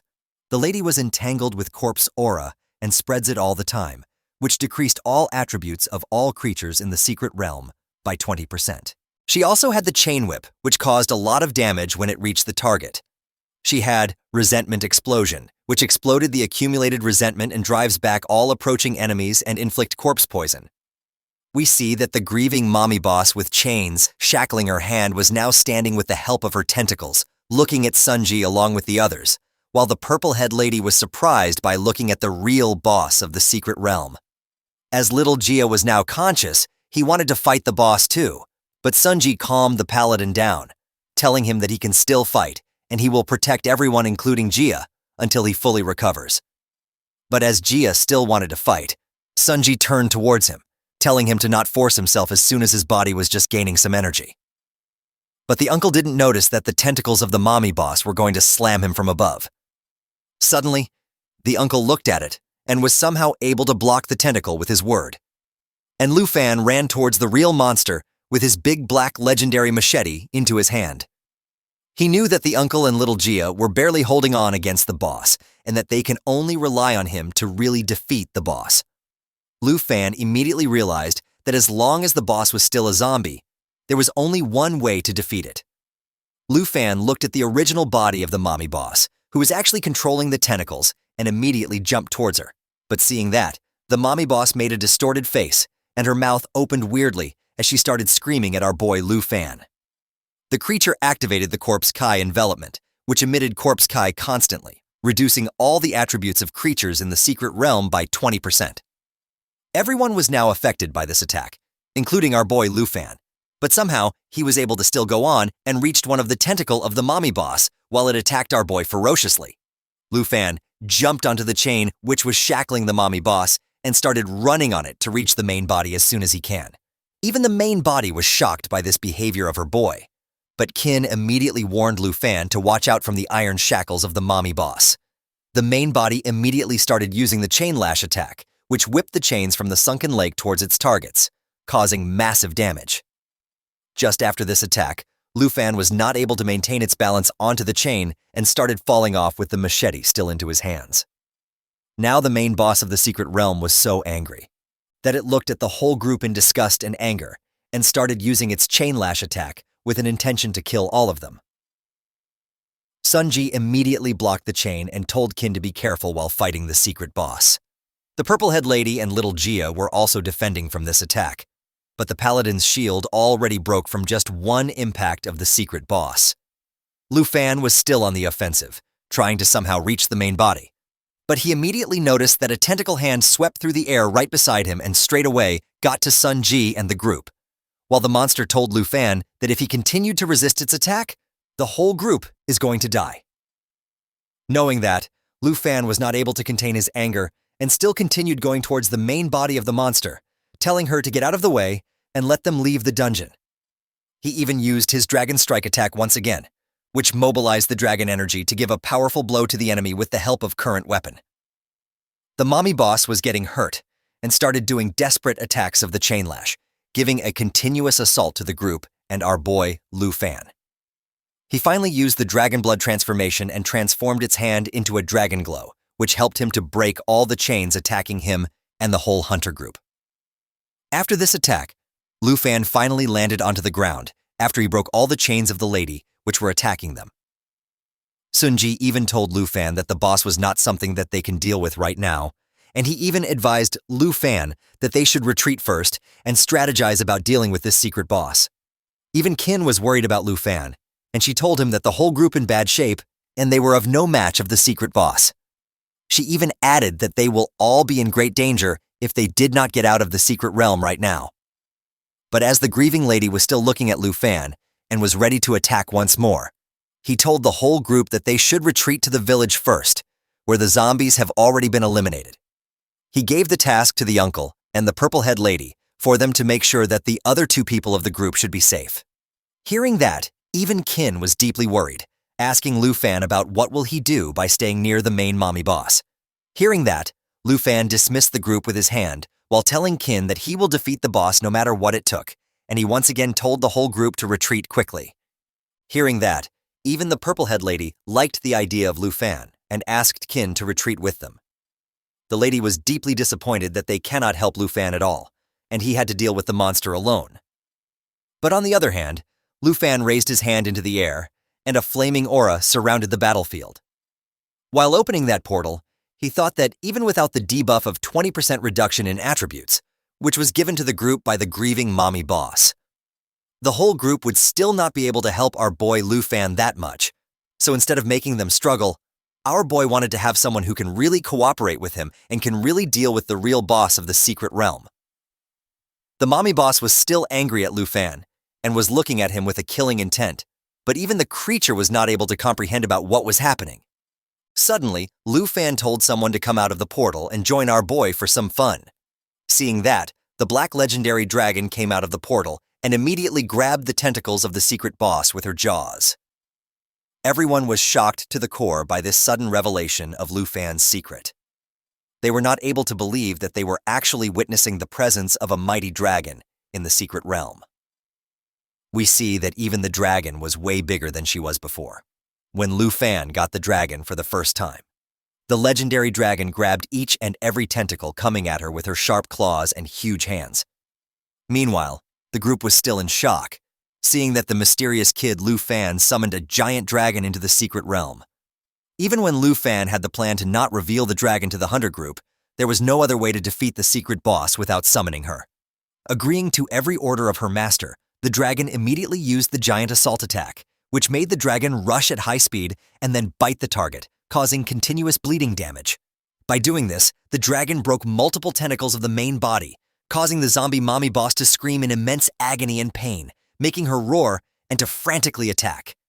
But even after all of this, the dragon was not ready to stop and gave a final attack to the secret boss of the secret realm, taking all the shackles of the mommy boss and making her submerge into the water once again. And with that, finally the secret boss of the realm of chance was defeated. Sun Ji was not able to understand about how Lu Fan was able to dismantle the whole enormous boss in just 2 blows. It was simply a terrifying thought to him. Even little Gio was not able to believe that he was witnessing the might of the dragon with his own eyes. Everyone in the group believed that seeing the dragon meant they are inevitable death. But that was not the case, and they were truly shaken and terrified while also being amused. Even Kin understood that the person in the recent rumors she heard about Zhonghai Sitam was really our boy, the one and only worthless dragon tamer Lu Fan. We see that Lu Fan was patting the dragon for the work she did, telling her that she did very good work. Lu Fan approached the chest and opened it. The chest began to glow, and as he looked inside, he started smiling.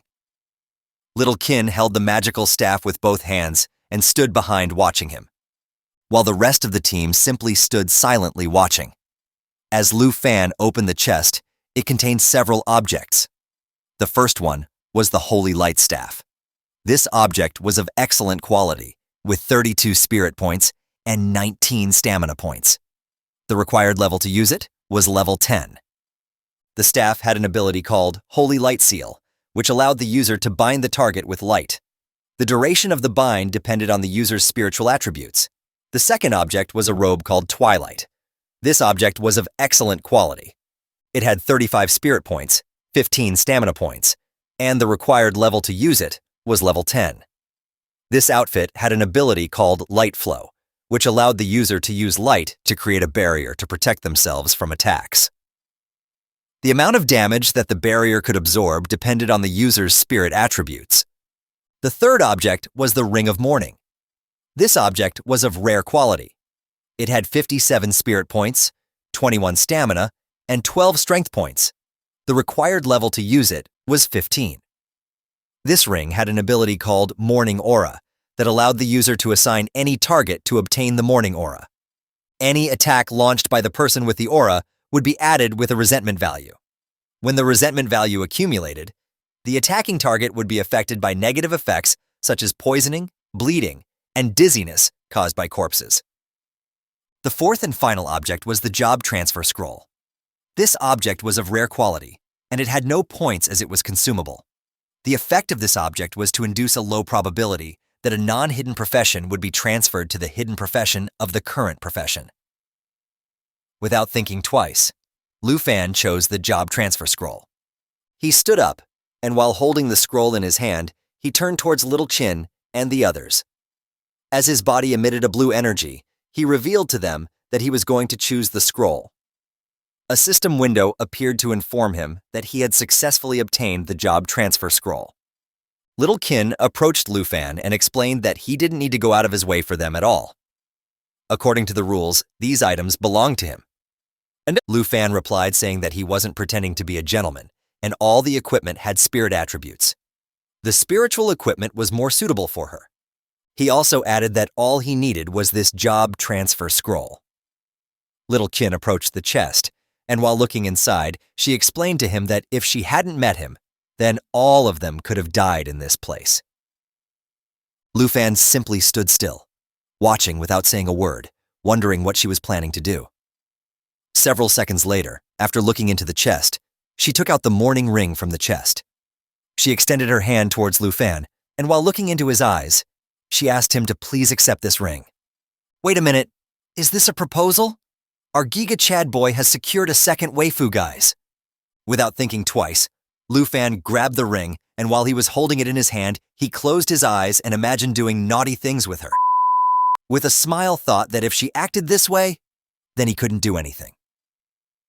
Little Chin stood up, and while holding the magic staff, she started staring into Lu Fan's eyes and began to blush while imagining doing dirty things to him. Wait, what the? Stop it. Get some help. She started wondering what else he hadn't shown to her. He was a very difficult person to figure out. While the dragon lady was playing with the filler guy, Uncle Sunji approached them, and while looking at Lu Fan thought that he was a very interesting person. Purplehead also approached them, and while looking at Lu Fan, she smiled and explained to Little Kin that it was time to prepare to return. That same night, several hours later, Lu Fan returned to his Aunt Han Ki's bun shop. She threw herself into his arms, closed her eyes, and explained that this was too dangerous because just by listening to him. I am getting a different kind of feeling from this interaction, guys. Maybe it's just me. But you can let me know in the comment section, what do you guys think? She continued saying that she started getting scared since he had encountered so many dangers in the past few days. Upon hearing this, Lu Fan became somewhat confused. While he was staring into his aunt's eyes, he asked her what had happened. He also requested that she release him quickly, since he had been in the wilderness for several days, and his clothes were very dirty. Instead of letting go, Han Ki hugged him even tighter, closed her eyes, and while crying, explained to him that Lu Fan wasn't dirty at all. Indeed, it's a tight hug, everything in between is getting squished. She also added that because he had left without informing her, she hadn't been able to close her eyes during the past nights out of fear that once she woke up from sleep, her beloved Lu Fan wouldn't have returned home.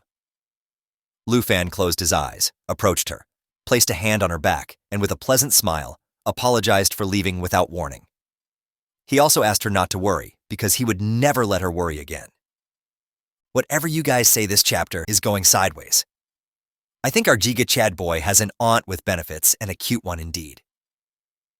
While he was wiping her tears away with his hand, he closed his eyes and explained with a smile that everything was fine.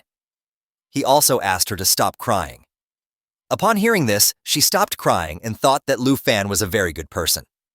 Then she turned to one side and began stroking the head of the dragon Xiaoye, who sat on the floor, closed her eyes, and started smiling because she was enjoying it a lot. While she was looking at Xiaoye, she explained to Lu Fan that she had been very surprised when she first saw her. She also added that such a cute girl like her was truly an extremely powerful dragon. Lu Fan simply smiled at this statement. Han Ki approached Xiaoye and asked if she had not eaten enough in the past few days, so she asked her if she was hungry. Upon hearing this, Xiaoye began nodding to indicate that she was indeed hungry. While the two of them were talking, Lu Fan approached them holding the job transfer scroll in his hand, looked at his aunt. He started explaining that this was the reward from the dungeon that he had specifically chosen for her. He brought the scroll closer to her and explained that if she changed from one job to a hidden job, then she would no longer have to keep watching this bakery. Han Ki stood up and explained that she couldn't use the job transfer scroll because it was too expensive. She advised him to simply sell it, since as he had left the weapons and equipment with the little Quinn of the Chin family. She recommended him to buy equipment so that his results would be the best during the big exam. Just before she could finish speaking, Lu Fan took out his mobile phone and showed her the balance he had in his bank account. He had a pleasant smile on his face as he explained to her that he no longer lacked money or equipment. Seeing that Lu Fan had so much money in his bank account, she was amazed. He approached her and explained to her that he had sold many of the materials he had collected during this trip. He also added that his travel companion Little Qin had promised him a reward of 100,000 yuan. After explaining this to her, he asked his aunt to believe his words as they would never have to worry about money again. Upon hearing this, Han Ki approached him, clenched her fist, and while looking into his eyes, couldn't help but shed a tear of joy. Lu Fan began to bring the job transfer scroll closer to her and insisted that it was better to use it now. She simply extended her hands towards the scroll, and while looking at Lu Fan with a happy expression, she thought he was right. She opened the scroll, and it started to shine while her body emitted a blue energy. Her hair and dress began to float, leaving her surprised. Several seconds later, slowly the scroll began to disappear, and she was floating in the air with the help of 2 helium balloons. She started floating in the air and absorbed the energy from the scroll. Lu Fan was covering his face with his hand due to the intense light. He looked at Han Ki and asked if she had been successful. While her body was still surrounded by blue energy and her hairs were floating, she slightly turned toward Lu Fan and explained to him that she had succeeded as she had obtained the best hidden occupation of a chef called Enchantment Chef. Lu Fan was surprised and asked her if there was anything special about this new hidden profession. She explained to him that she had a skill called enchantment cooking that allowed her to prepare food with various buffs.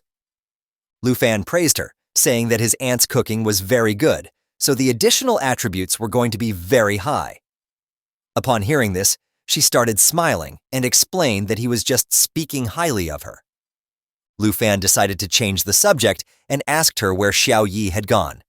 Xiao Yi had taken advantage of the fact that the two of them were talking to go to the kitchen and eat all the food. After filling her stomach with all the buns, she fell asleep on the ground.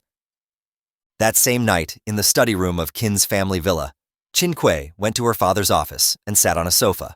While her father was sitting in an office chair holding a champagne glass in his hand, he turned towards her and asked if it had really been a dragon tamer named Lu Fan, who had summoned a powerful black dragon that saved your lives. Qin Kuei closed her eyes and explained to him that her stubbornness had almost cost them their lives. She continued saying Lu Fan was too strong, despite both of them having hidden professions. The difference between her and him was like that between a firefly and the moon. While her father was swirling his wine glass, he started looking outside through the window and asked her if she had told anyone else about the dragon. She replied that she hadn't because she had made a promise to Lu Fan that the matter regarding the dragon would not be revealed outside by the Qin family. Her father Qin Shanhai turned his head towards her and praised her for doing a good job.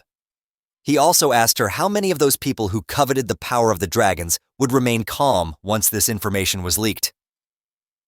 Little Qin stood up, and while staring into her father's eyes, she clenched her fist tightly and begged him not to leak the information since Lu Fan had saved all their lives.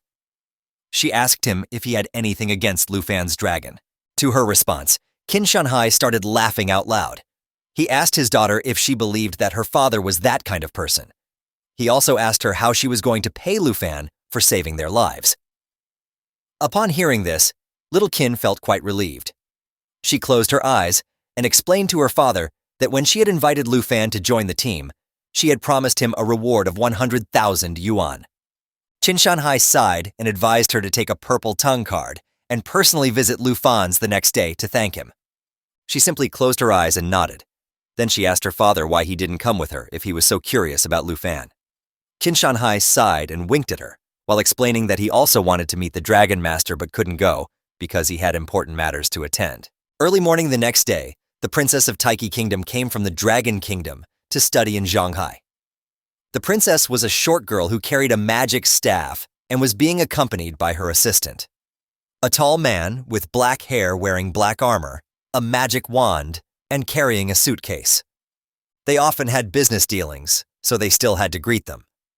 But coming here when the big exam was about to take place wasn't for studying abroad. The princess and her assistant arrived at Hanki's bakery. While she was preparing the pastries, damn! This woman always has some lusty poses to show us. Well, I am not complaining. She noticed that she had customers. She turned her head towards them and asked them to wait for a moment. Then she slightly opened the door and with a smile explained to the visitors that there were no steamed buns today. The princess asked her subordinate if this was the place they were looking for. She questioned if he had brought her to a garbage dump. Upon hearing this, the man explained that he would never dare to do such a thing. He also added that according to their investigation, this was indeed the place they were looking for. While the aunt was asking them about who they were, the man forcefully pushed the door open, causing the edge of the door to hit Hanki, and she screamed due to the pain.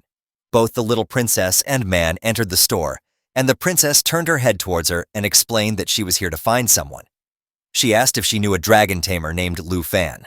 Upon hearing the commotion, Lu Fan came down the stairs. He looked towards the door and asked his aunt if someone was looking for him.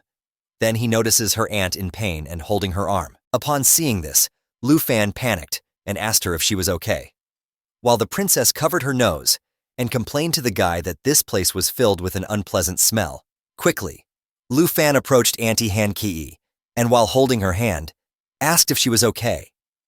He also asked what was happening. She explained that she was fine. While they were talking, the princess caught his attention and asked him if he was Lu Fan. She explained that she herself, the princess, had made a special trip to see him specially. Lu Fan turned towards her and asked who she was and why she was looking for him. The man introduced her and explained to Lu Fan that she was Princess Jinju from the Taizi Kingdom, and he introduced himself as Cui Hongtai, the princess's assistant. With a smile, the princess explained that she had come here to give him a breakthrough opportunity. Lu Fan was confused by this statement. She continued saying that being a dragon tamer must be a tough job. Then she reached out her hand towards Cui Hongtai. Upon seeing this, he nodded and opened the suitcase. Upon seeing what the suitcase contained, Lu Fan was surprised and started sweating. It didn't take long for him to realize that it was a dragon egg. Princess Jinju told him that as long as he accepted the request, the dragon egg would be all his. Upon seeing Lu Fan's expression, she pointed at him with her finger, and she explained to him that the conditions were very simple. She wanted him to be her slave and do everything she told him without disobeying. I think this spoiled little brat needs some taming. Cui Hongtai was holding the egg with both hands while showing it to Lu Fan. The bratty princess started explaining that the egg is the reward that she obtained in the armored dragon's lair. She was in a delusion that it was the only dragon egg in the world. Lu Fan's aunt was still confused with the terms of the contract and questioned the harsh terms of making her precious nephew into a slave. Lu Fan opened the status window to check the status of the egg. It was an egg of an armored dragon with a natural tough shell. The tough shell reduced incoming damage by 30%, and the only pathetic attack the armored dragon could do was swinging its giant tail in a fan-shaped area. This land dragon was even lower than a wyvern. While Lu Fan was checking the stats, the princess mistook him as he was scared and could not speak. She even called the pathetic egg a powerful dragon. Lu Fan cut her off and told her the attributes were good, but the only thing this armored dragon has is endurance. He joked if they call it a dragon. With this remark, the princess was shocked and questioned if Lu Fan really knew what he was seeing, and if he didn't understand what a dragon egg means to a dragon tamer. While the bratty princess was lost in thought, the aunt was questioning how could a child be like her and demand someone to be her slave. Lu Fan assured her that she did not need to worry, and he would handle the situation. The princess continued her tantrum, saying that a dragon tamer without a dragon is worthless, and as long as Lu Fan becomes her servant, he can become the strongest person in history. She questioned, is he not excited about thinking of being famous and powerful? While trying to put on a fake smile and being as polite as he can, he said, I refuse. That's our Giga Chad boy. I knew he would never accept that crappy offer. Now the only thing left is to teach this girl some manners. This refusal hit the princess like a truck, and she gets isekai'd into a new world. She questioned Lu Fan to rethink and make sure what he was saying. She was angry that he was refusing to become her servant and refusing to become a dragon tamer who would make history. At this point, Lu Fan was annoyed and told her to leave if this was the only matter she came for. He was not interested in the dragon egg and told her to stop that crappy joke of him being her servant. Hearing this remark, Kui Hong Tai defended the princess by saying that she is personally giving him a chance to rise to prominence. He called Lu Fan an ignorant fool for speaking disrespectfully to the princess. Chance. Respect. Don't be ridiculous. I won't be anyone's servant. Lu Fan replied. Kui Hong Tai, teach him a lesson. The princess yelled angrily while pointing at Lu Fan. He readied his fists and replied in agreement. Hearing this, the ant came in front of Lu Fan while telling Princess and Kui Hong Tai to wait and not be angry. She explained that Lu Fan didn't want this, and they should just drop the matter. In an instant, Kui Hong Tai closed the distance and punched her aside while yelling that the princess had given her order, and she should stand aside. Lu Fan was too shocked in this situation and tried to help her stand up while asking if she was injured and let him help her. She was holding her swollen red cheek and replied that she was fine.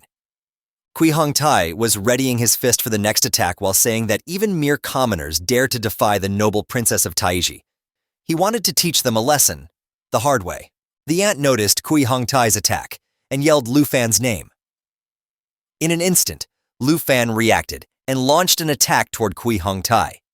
He pointed his big black machete at Kui Hong Tai while warning that he had hurt his family and he would kill him now.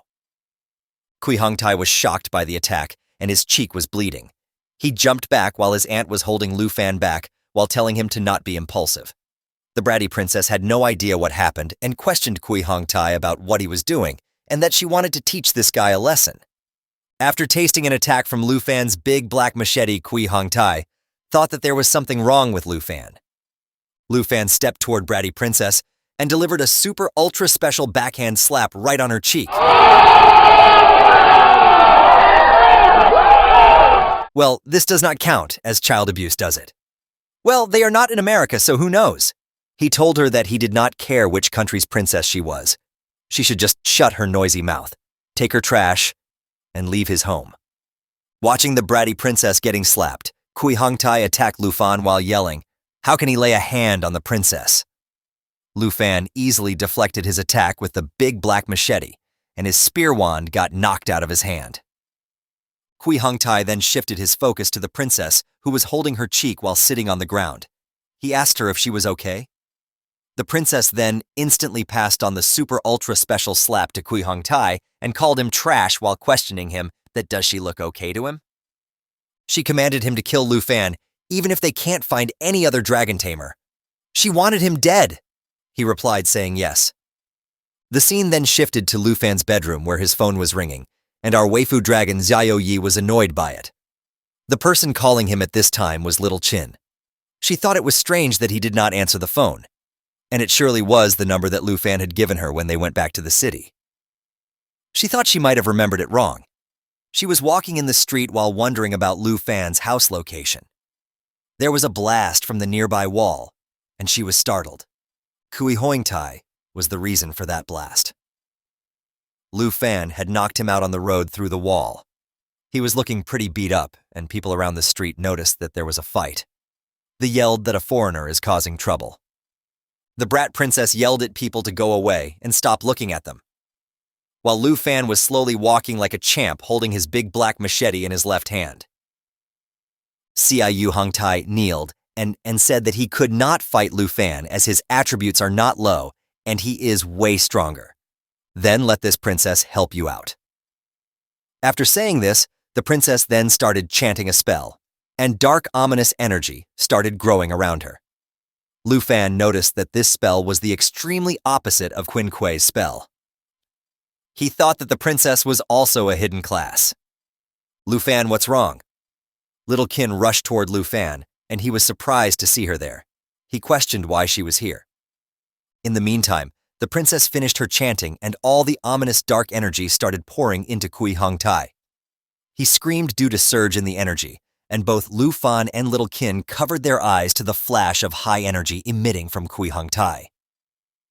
The status window revealed Kui Hongtai's class, which was a combat class, and he was a guardian knight, while the bratty princess Jinju was a combat class advanced spiritual witch. He turned into a monster, Lu Fan wondered. Lu Fan, I am here to help you. Little Qin took a defensive stance in front of Lu Fan. Kui Hongtai jumped into the air to attack them, and Lu Fan pushed Little Qin aside, saying that she needed to take care of his aunt who was in the shop. Kui Hongtai landed a heavy attack, but Lu Fan was able to dodge the attack on time, and the portion of the road where Lu Fan was standing moments ago was completely destroyed by Kui Hongtai's attack. While sliding back, Lu Fan thought that Kui Hongtai's attack power has become too high now, and he has turned into a monster. He will have to use Dragon Inspiration and Claw together to do some damage. The princess was standing with Kui Hongtai, yelling to kill Lu Fan to relieve her anger. Hearing this, Kui Hongtai pulled his staff, which was stuck in the road, and prepared to attack. But before he can attack our Waifu dragon Xiao, Yi jumped from the window and transformed into her original dragon form. This shocked both the princess and Kui Hongtai to the core, and the only thing they could mutter was, "It's a real dragon?" The chapter starts with the bratty princess holding her staff and calling Kui Hongtai useless, and to hold on a little longer as a skill charging notification shows that she is casting a spell. In the next instant, the dragon roared with such intensity that she was blown away and her spell got cancelled. The dragon Xiao Yi activated her own skill called the Dragon Bloodline, which reduced all damage received by 50%, provided immunity to all debuffs, and also increased self-healing ability by 500%. The dragon then slammed Kui Hongtai to the ground, and he was powerless and screaming like a little baby to let him go. Being a good dragon Xiao Ye she complied and threw him toward the princess, and he crashed on the road, making a big crater where he landed due to the impact. He apologized to the princess for his weakness. I think he should be apologizing to the aunt and Lu Fan. Seeing the pathetic state of Kui Hongtai, the princess wondered if this is the power of a real dragon. She came to the realization that there are other real dragons existing in the world, apart from the Jin family's pathetic defensive lizards. To get her out of her shock, Lu Fan called her, and she was instantly snapped out of her thoughts. Then Lu Fan started walking toward her like a villain, holding his big black machete in his right hand, asking her if she wasn't going to kill him to vent her anger. Hearing this, she took a step backward and in the process fell down in fear. "Don't come here! Stay away from me! You attacked my attendant and seriously injured him and humiliated me and threatening me." The bratty princess screamed in fear with teary eyes. She continued warning Lu Fan, saying that does he knew the consequences his action will bring, and now he has become the enemy of the Taiki kingdom. I think she is just blabbering at this point and trying to play the victim. Just like a typical Karen. To all this nonsense blabbering, our Giga Chad MC just flexed his big black machete and asked her if she was trying to scare him. He reached the bratty princess and with rage-filled eyes told the princess that she sent his men to harm his family. Don't say you are some kind of princess from Taiki Kingdom, and even if she is a god, he will repay it with interest. The little bratty princess was shitting her diapers at this point, and what he is going to do with her. While the dragon was charging a big fireball attack, Lu Fan raised the machete to attack the princess, and the instant he was about to attack somebody from the distance called his name. It was Little Qin's father, Qin Shanhai, flying toward him on a griffin. "Dad, it's dangerous!" Little Qin screamed to warn him of the situation. Xiao Ye took notice of Qin Shanhai and aimed the fire attack in his direction. But before she could attack, Lu Fan stopped her from attacking while cutting the staff of little bratty princess with his big black machete. The dragon canceled the attack, and Qin Shanhai landed on the ground. He urged Lu Fan to call the dragon back as the air is filled with residents, and they can get injured, while he was wondering that true dragons are indeed different from subtypes. The dragon was emitting immense pressure, and it was hard to stand even near her. The poor griffin was also scared due to the overwhelming pressure of Xiao Yi. Little Qin also urged Lu Fan to listen to her and believe that they are on his side. Being a Chad who listens to his girls, Lu Fan called back Xiao Ye, and she instantly transforms into her waifu form. Little Qin then grabbed Lu Fan from the arm and asked him to follow her, while her fur kin Shanhai was asking the little brat if she was right, and he went to the airport to pick them up and didn't expect her to be there. He told her that the Kin family driver would be here soon to take them to the hospital. The scene then shifts to inside the bun shop, where the aunt is explaining that little Quin's father knows the bratty princess, and he might be able to resolve the conflict. And that is the reason little Kin made the call to her father and told him about the current situation. To this, Lu Fan responded that he has a feeling that she won't let this go.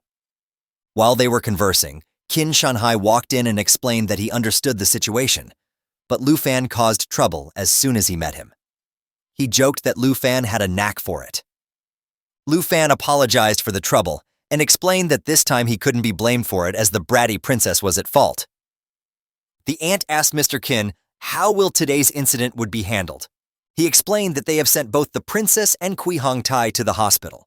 They mentioned that they needed to give an explanation to the Jin family. He further explained that the Jin family not only engages in business bit, also has considerable influence in upper echelons of the kingdom. At this statement, Aunt was concerned that Lu Fan had hit them, and he might face the punishment. Even if she has immense power, so what? I won't compromise my dignity for a dragon Ed, our Giga Chad MC replied. At this statement, Kin Shanhai was super happy and praised Lu Fan for his integrity and told him that he admired him. He further explained that Lu Fan does not have to worry too much about it, and he will ensure his safety. While smoking in style, he told Lu Fan that he can't do it alone, and he has a condition. What condition? Lu Fan asked. Achieve the position of South Province champion in the grand exam, he said while pointing his cigarette at Lu Fan.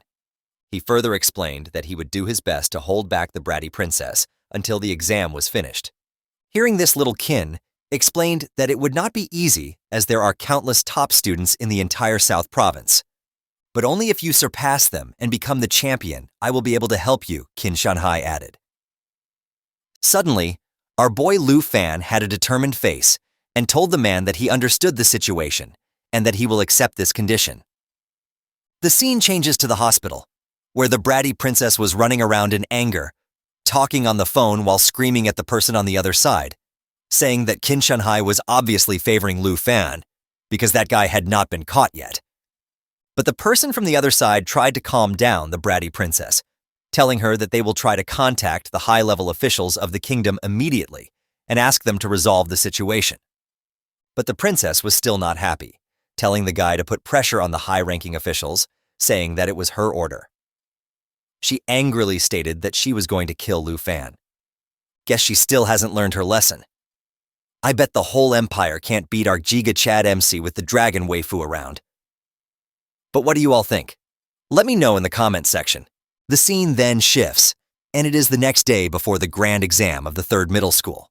All the students were gathered and a huge crowd was in the playground, as everyone checked each other's levels and tried to form groups with each other later. And suddenly everyone turned around as they saw Lu Fan back in the school. They even thought that Lu Fan got back home to sell the steamed buns. Some of them even pointed out that even though Lu Fan was a brilliant student and now turned into trash. No school wanted him. He was still participating in the exam. But Lu Fan is now different from the last time. Even when he felt nostalgic for the ideal gossip, he knew that he was too lazy to deal with them on any level. Suddenly, the Grandmaster shouted at all these students to calm down. He announced that the South Province Grand Exam was about to begin. Lu Fan was standing in the middle of all the students and thinking that after self-upgrading to level 15, the treasure maps he received every day were not used. The reason of not using the maps was because all of them were intermediate level. He was thinking of combining all 3 of these into a high-level treasure map, which can help him to prepare for the big exam. While he was in the middle of these thoughts, someone called him and asked if he is also participating in the big exam. When he turned around, it was his teacher, and he replied saying that he has to, and he has been working to increase his strength. The teacher then proceeded to hand him a teleportation stone while praising him for his good work. The teacher continued saying that he believes in his fighting spirit, which might not be worse than that of other professionals. Lu Fan just smiled and started checking the status window of the stone he had in his hand. The stone was of rare quality, and when used in the Trial Secret Realm, it teleports user to 1st floor of the Heavenly Tower. When used in the Heavenly Tower, it teleports user to the Trial Secret Realm platform. After he was done checking the stone, the teacher warned him that the importance of the profession in this world is too great. Although it was only an exam, but a mistake can lead to injury or a death. He advised Lu Fan to try and find a teammate for the trial. If things does not work out, he should use the teleportation stone to get out and not make things even more difficult for himself. Lu Fan smiled and said, "Okay, teacher." After the teacher left, some students started gossiping about Lu Fan. Why do all these background characters doubts our MC? I bet they haven't seen his big black machete just yet. Lu Fan ignored them and started thinking that in the team the scores are divided among the teammates. What he want is not just to pass the trial, but to be at the first place as he promised to Qin Shanhai. In the next moment, someone called Lu Fan. When he looked around, it was little Qin. She was walking toward Lu Fan with another girl. I guess this new girl is potentially Lu Fan's third waifu. What do you guys think? Let me know down in the comments section. If you guess correctly, I will pin your comment and mention you in the video when she officially becomes a waifu. Lu Fan asked her if the new girl is her teammate. She agreed and introduced her as her best friend. Her name is Jiao Man, and she is level 1 combat professional swordsman. She said hello to Lu Fan, and cutting her off, little Qin asked Lu Fan if he would like to team up with them for the trial.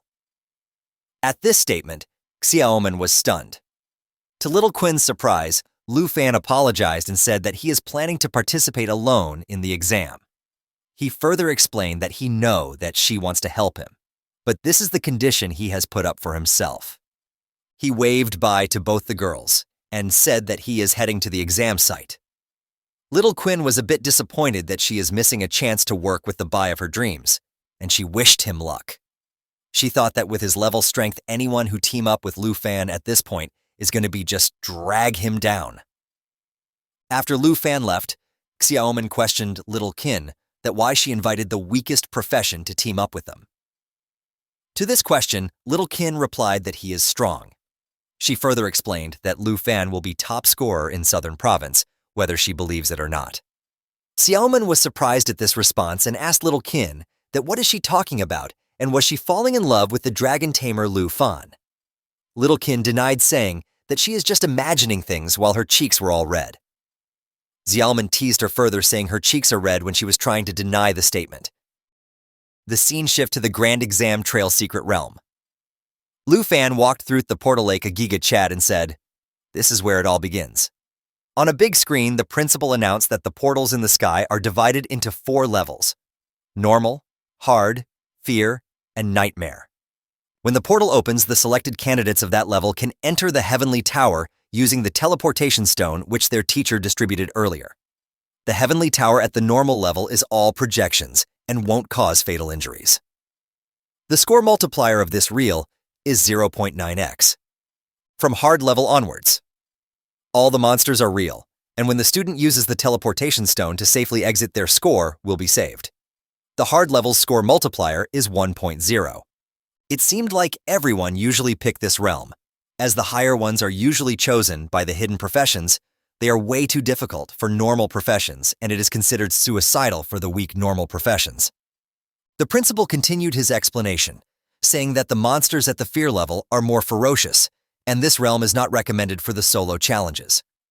He advised that not to care about score sharing as life is more important. The score multiplier to this realm was 3.0x. Someone instantly started laughing and screamed, saying his principal to watch him as he is going to set the highest score in the exam. This guy's name was Hongwu. He has his hidden profession of Qigong Master and is level 14. Looking at him, Xiaoman mentioned that he is the #1 expert at #1 middle school, and he ranks in top 5 in the province. Little Qin explained that Qigong Master is a versatile profession, whether attacking or defending. She mentioned that he is going to challenge the hard realm solo. After hearing Hongwu's declaration, other students said that they were doomed and can only aim for low rankings. Other student added that they are definitely no match for him and should have chosen a lower difficulty. The scene changes to the principal's office where a bunch of screens were showing all the students. The principal of #1 middle school started laughing while stating that Hongwu is the most formidable student at their school. He added that it was a sure win for him, and he will become the top scorer. He mentioned that little Kin is also good, and in his opinion, she should be in the top 3 rankers. Lu Fan's principal thought that it was a pity. If Lu Fan had awakened to another hidden profession, he would have taken the first place. While he was lost in the thoughts, Mr. Win Shanhai said that for the first place, he has a quite promising candidate in the mind, and he is optimistic about him. The principal asked him, who is he referring to? He said, Lu Fan the Dragon Tamer from O3 School. At this statement, Lu Fan's principal was stunned, and the principal of number 1 school pointed that all the students have gone, but Lu Fan hasn't entered the Heavenly Tower yet. He questioned if he is giving up on the exam. While laughing, he asked Mr. Quinn to don't joke and questioned what can he expect from a dragon tamer. He pointed to the scoreboard saying that Hong Wu is already on the 4th floor, and if he is ranked first at the scoreboard. Lu Fan's principal realized something, and with a shocked expression explained that he is not giving up. He is waiting for the last difficulty level portal to appear. He is choosing Nightmare Trial. The Nightmare Trial is one way. This student is too overconfident. The principal of number 1 school shouted. The Nightmare Trial appeared in the sky, and the score multiplier was 9.9 for this realm. Lu Fan prepared to enter the trial realm, while the principal of number 1 school shouted that he will die in this and urged Principal Bai to stop him from entering. While Lu Fan entered the trial with a smile, the principal was concerned and mentioned that no one who has challenged the Nightmare Trial has come back intact. The last person who challenged the Nightmare Trial was 8 years ago, and he was eaten by the ferocious beasts, which was a miserable death according to the principal. The principal of number 1 school questioned that wasn't he educated properly about the rules of Grand Exam? He mentioned that this dragon tamer is doomed for sure. He continued saying that Mr. Quinn's judgment also needs improvement as Lu Fan can't be compared to Hong Wu at all. To this, Quinn Shanhai winked while saying that they should just focus on the performance of talented of Qigong Master. He mentioned further that it's still too early to draw conclusions, and why don't just observe for a little longer without making deductions. Principal Bai asked Quinn Shanhai why he trusts Lu Fan so much. While they were discussing, Lu Fan entered the 1st floor of Nightmare Trial. In the next moment, a paw stepped toward Lu Fan out of the dense fog. There were a couple more red eyes behind him, and he was surrounded by the monsters in an instant. Lu Fan quickly pulled out his big black machete and took a defensive stance. He thought that according to his knowledge, there should be at least 10 monsters around. From the fog, a couple of black-maned wolves stepped out. Their level was 10. Their bite attack caused continuous bleeding damage to the target, and the other skill Night Howl increases all the attributes of friendly targets and reset all skill cooldowns.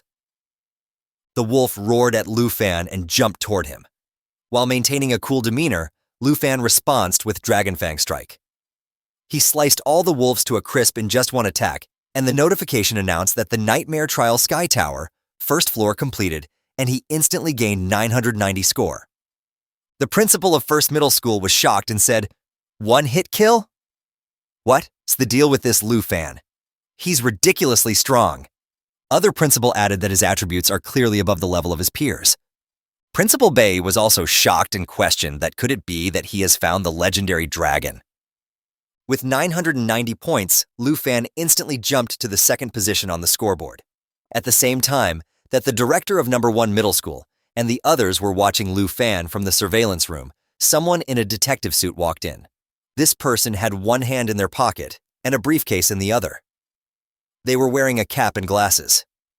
It was hard for the directors of number 1 middle school and Director Bai to believe that Lu Fan had only used one blow to defeat the Black Mane Wolves.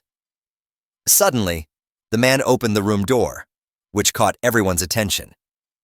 In response to hearing his voice, Shanhai turned his head back and became alert when he saw him.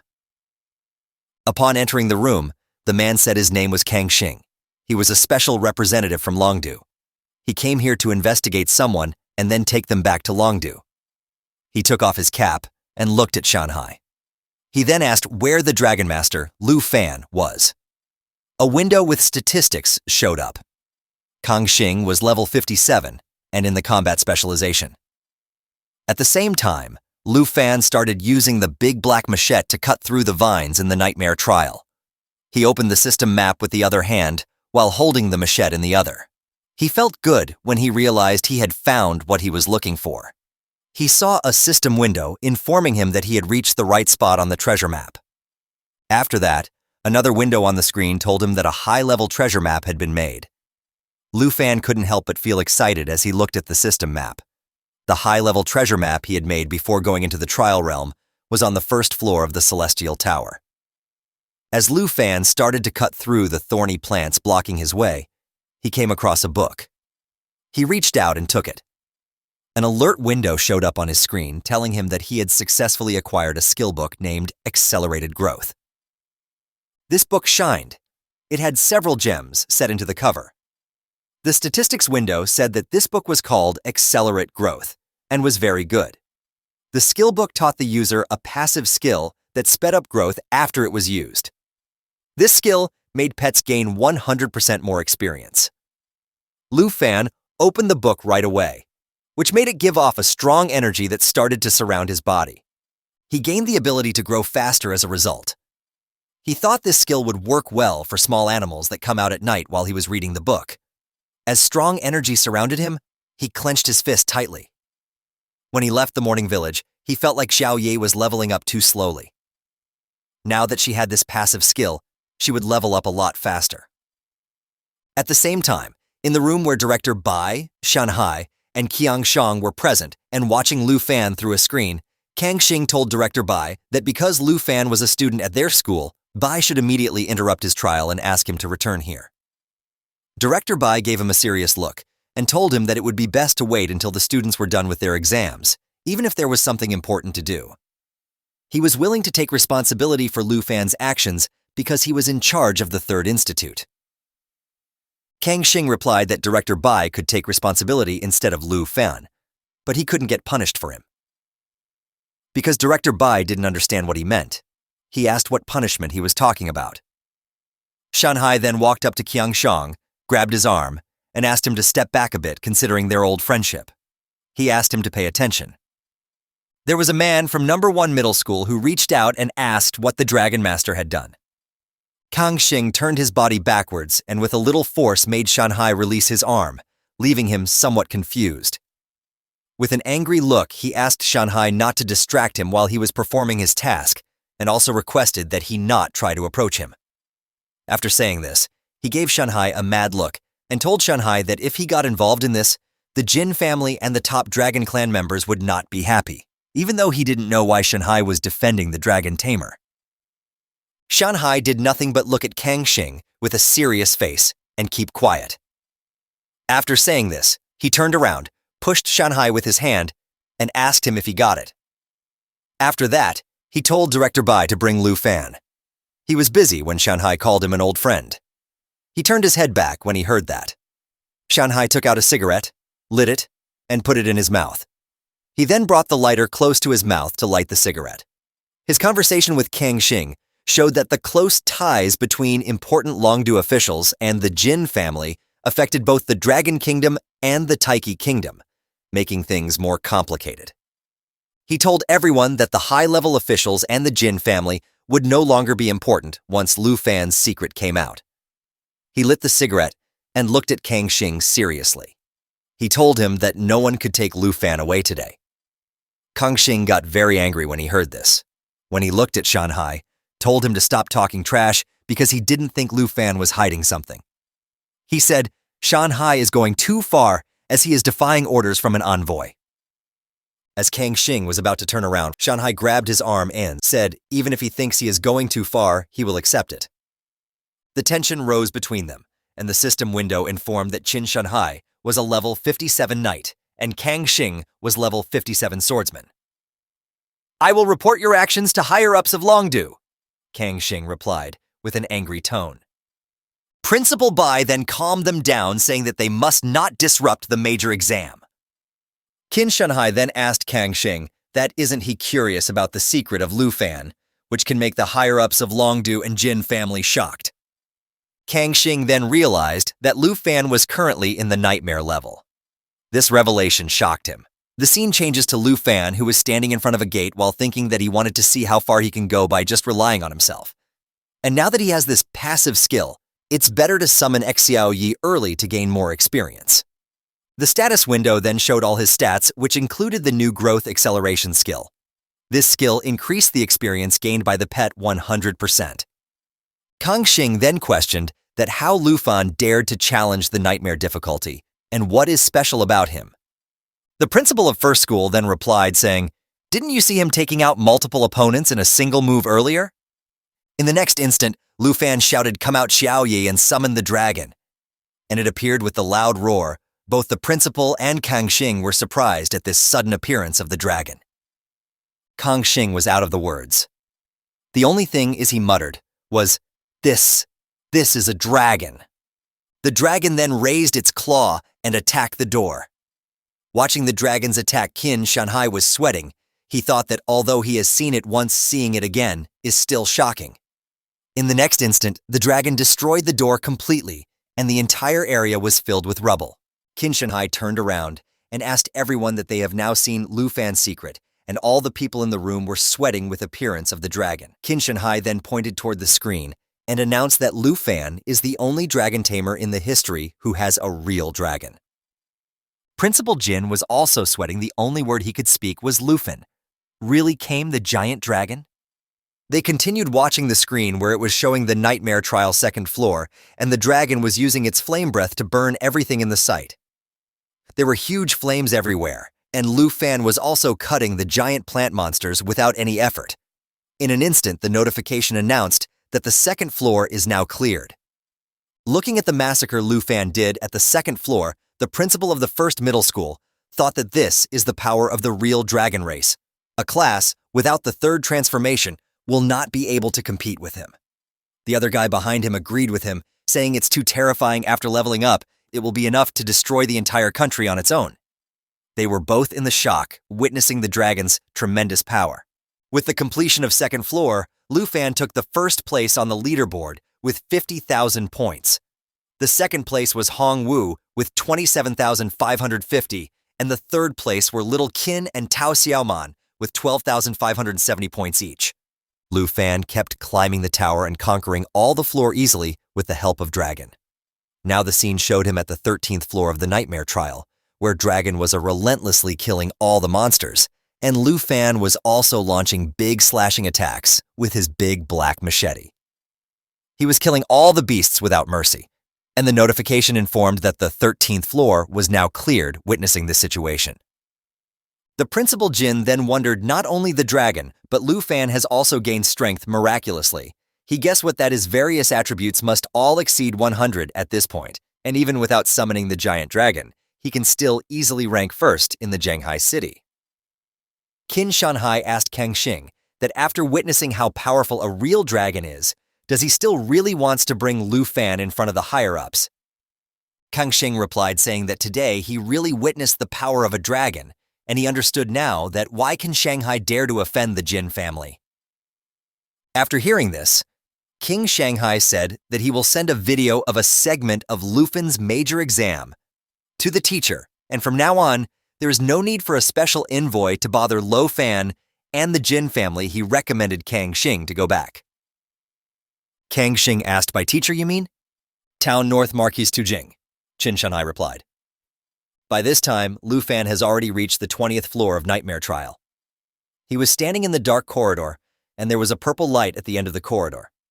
The purple light came toward him, and it was a magic spell casted by a dark sacrifice, which was level 15. The status window informed that it has various abilities, including Black Curse, which decreased all target attributes by 50% and increased all friendly target attributes by 25%. The other ability it had was Merge into Darkness, which pulls it and all the allies into the shadows and became immune to all the attacks for 15 seconds.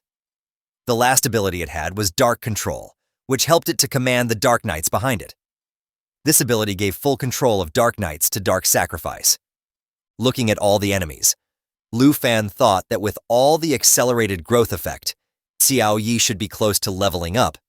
He ordered Xiao Ye to use Lava Blaze and our Waifu dragon. Xiao Ye started charging the Lava Blaze attack in the next moment.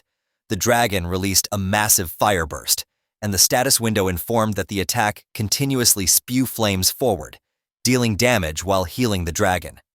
The entire floor then got covered with the flames, and all the knights and menacing enemies were burned to crisp. The notification then informed that the 20th floor was now cleared.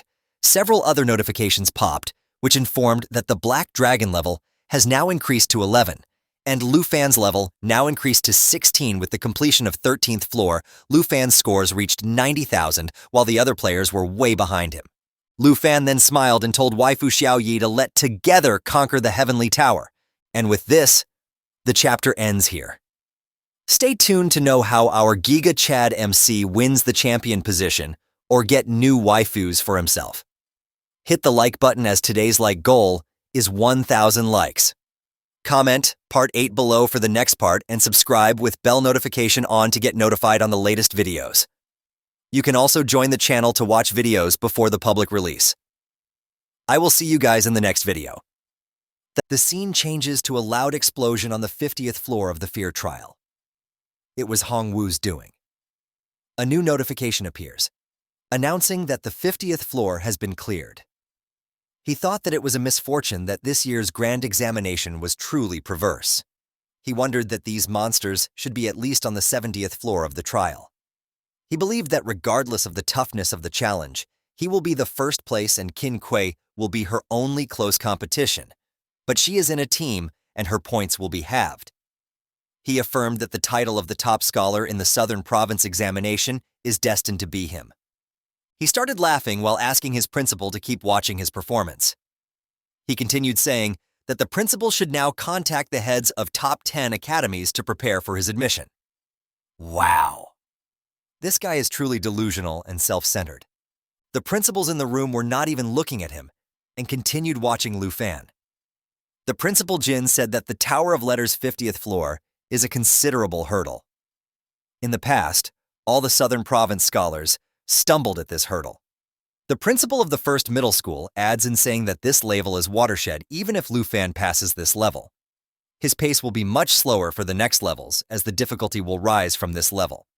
The scene changes to Lu Fan standing at the 50th level of the Nightmare Trial. The area is filled with heavy snow. Lu Fan is checking the status window of Xiao Yi. The status window shows that she has learned a new skill. This new skill is called Shape Transformation. It will allow her to change into 4 different forms. The forms she can change are Young Dragon form. This form increases all the attributes and the consumption is reduced by 50%. The second form is called Dragon Maiden form. This form is changed due to the blood pact with Lu Fan. Damn. I like this phone, she should always stay in this one. I think this is the main waifu form she always takes. The third one is Destruction Dragon Open form. This phone decreases this strength by 50%, but increases the spirit by 100%. In this form, she will also acquire new skills named Daylight Incineration and Lava Eruption. The last available form is World-Ending Water form. In this form, the spirit is reduced by 50%, but the strength is increased by 100%. The skills acquired in this form are Earthbend and Fearful Roar. While he was busy checking the status window, the stones around him started moving and formed a shape of big creature with a red glaring eye at him. There were total of 3 monsters. The status window informs that this entity is Amethyst Mountain Giant.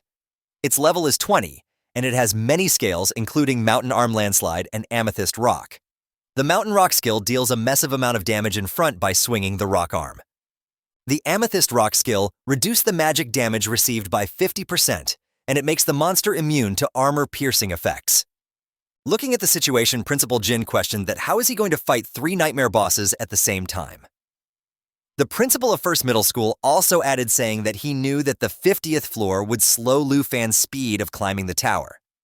He thought that Lu Fan's score is already high enough that he is first in Jianghai City. According to him, it is very likely that this score will make him the top scholar of the Southern Province. He invades saying that Lu Fan is such a promising student, and why is he not from the First Middle School?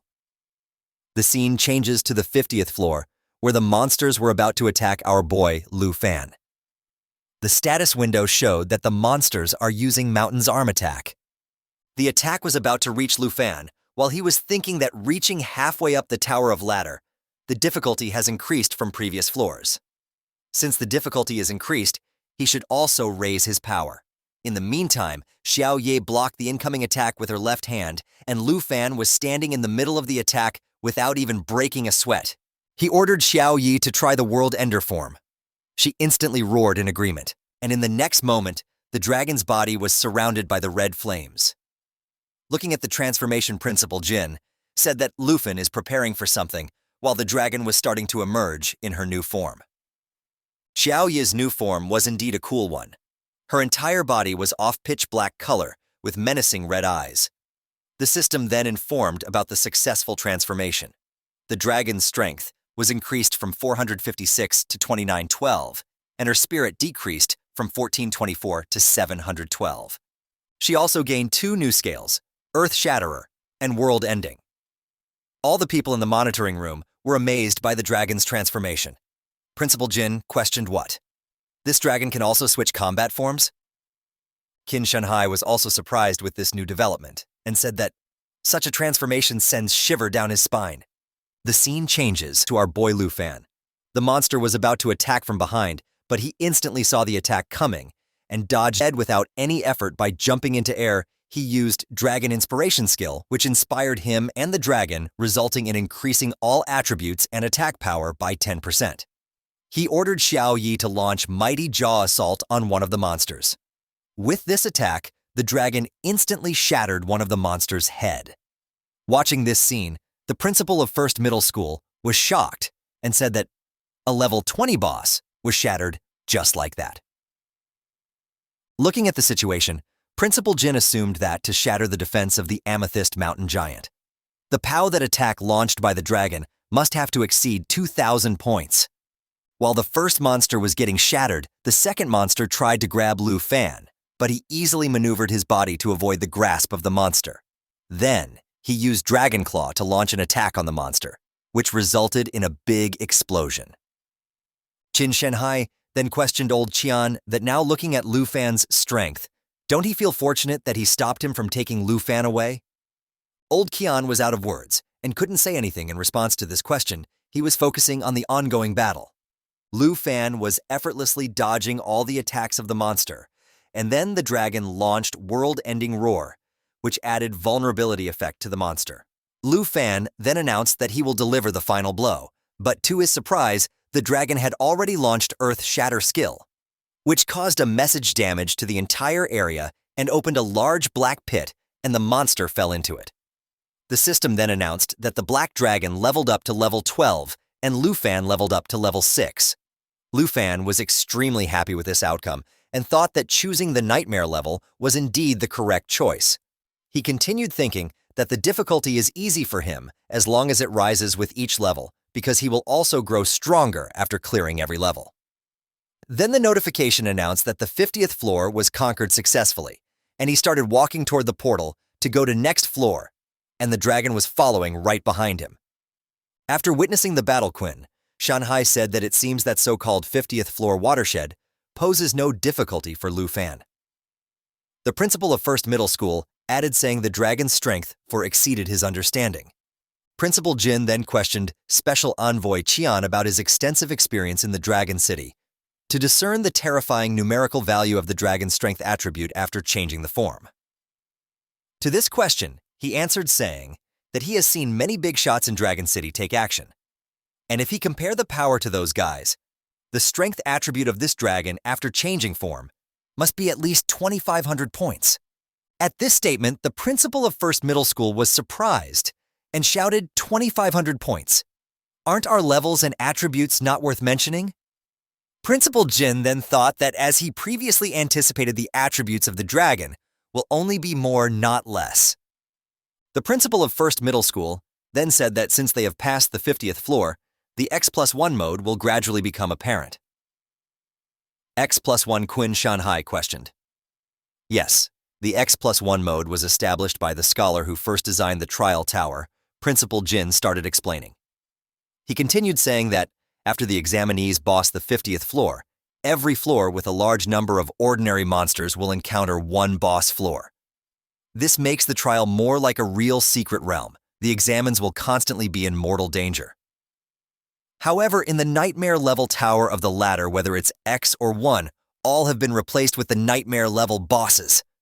He continued his explanation saying in the nightmare mode X+1, where the boss is not singular but multiple at a time.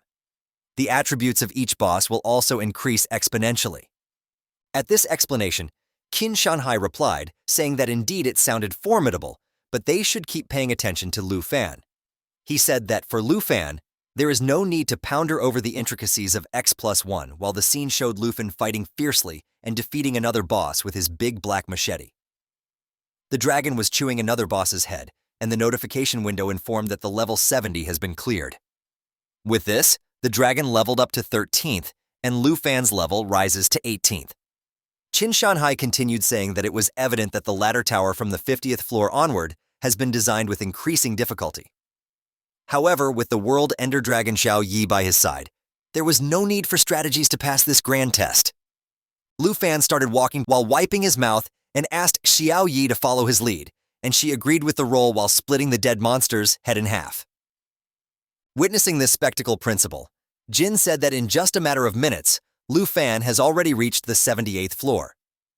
The principal of the first middle school agreed, saying that, to be honest, this year's letter tower was the most challenging it has ever been.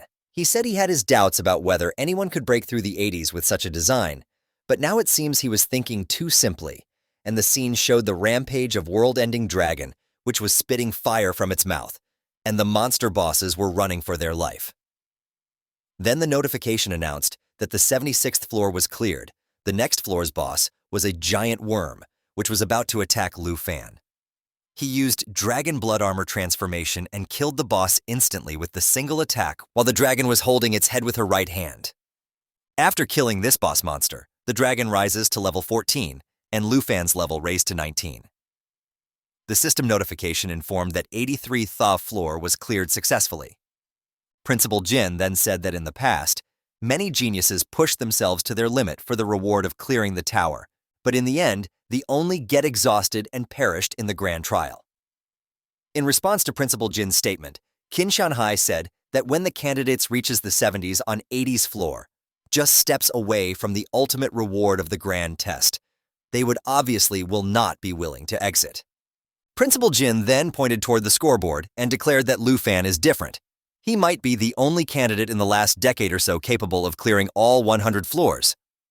The principal of First Middle School cut off Principal Jin, saying that although the bosses of each level are not as powerful as in the original secret rooms, they should not forget the difficulty of the 99th floor is high. Then the other principal in the room pointed at the screens and announced that Lu Fan has reached the 99th floor. The scene that changes to the 99th floor of the Nightmare Trial.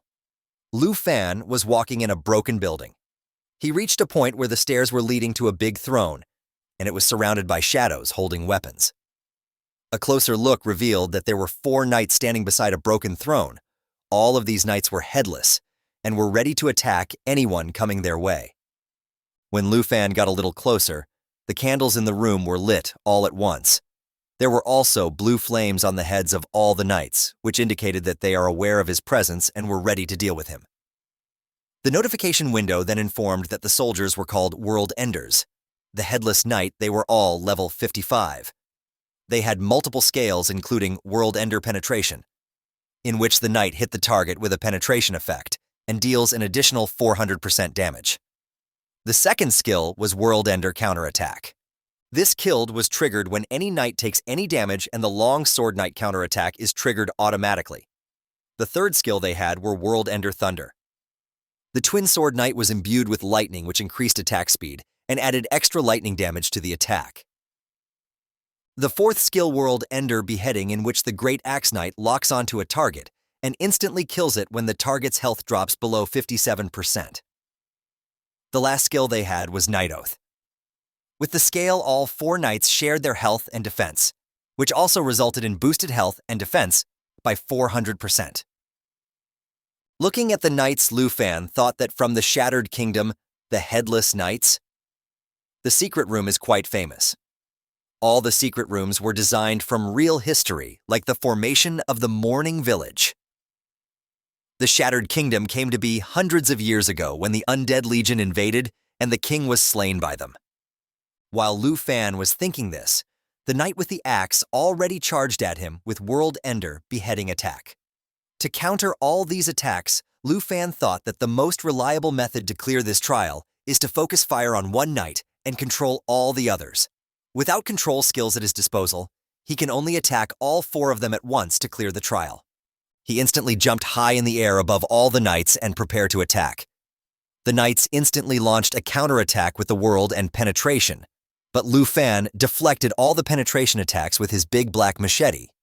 Then, getting an opportunity, he attacked one of the knight with the slash, but to his surprise, a blue flame healed the knight. This attack triggered the World and the counterattack condition, and the knight with this word launched a heavy attack toward Lu Fan. But he successfully blocked the attack with his big black machete and yelled, "Now is the time." Hearing this, Xiao Ye sprang into action and launched a big fire attack which tore through the castle. The entire castle was in flames. Lu Fan and Xiao Ye was standing at the edge of the broken floor, which broke due to the attack of the dragon. Lu Fan praised Xiao Ye for the good attack. The knight with dual swords yelled, "For my king," and rushed toward Lu Fan while launching World Ender Thunderbolt attack. He demanded that Lu Fan should pay with his life, but Lu Fan was not a weakling. Our Giga Chad boy blocked this incoming attack with his big black machete. The spark from weapons colliding were covering the entire field. Taking advantage of this stalemate, all the other knight rushed to attack Lu Fan. He jumped away in time to avoid all the attacks. Lu Fan that he can't continue to linger and this floor, and he must quickly head to the 100th floor. He commanded Xiao Ye to get ready for the big attack, and the dragon started charging the skill. At Lu Fan's command, she launched lava blaze toward all the knights. And with this, the chapter ends here. Stay tuned to know how our Giga Chad MC wins the champion position or get new waifus for himself. Hit the like button as today's like goal is 1,000 likes. Comment part 9 below for the next part and subscribe with bell notification on to get notified on the latest videos. You can also join the channel to watch videos before the public release. I will see you guys in the next video. Thanks for watching.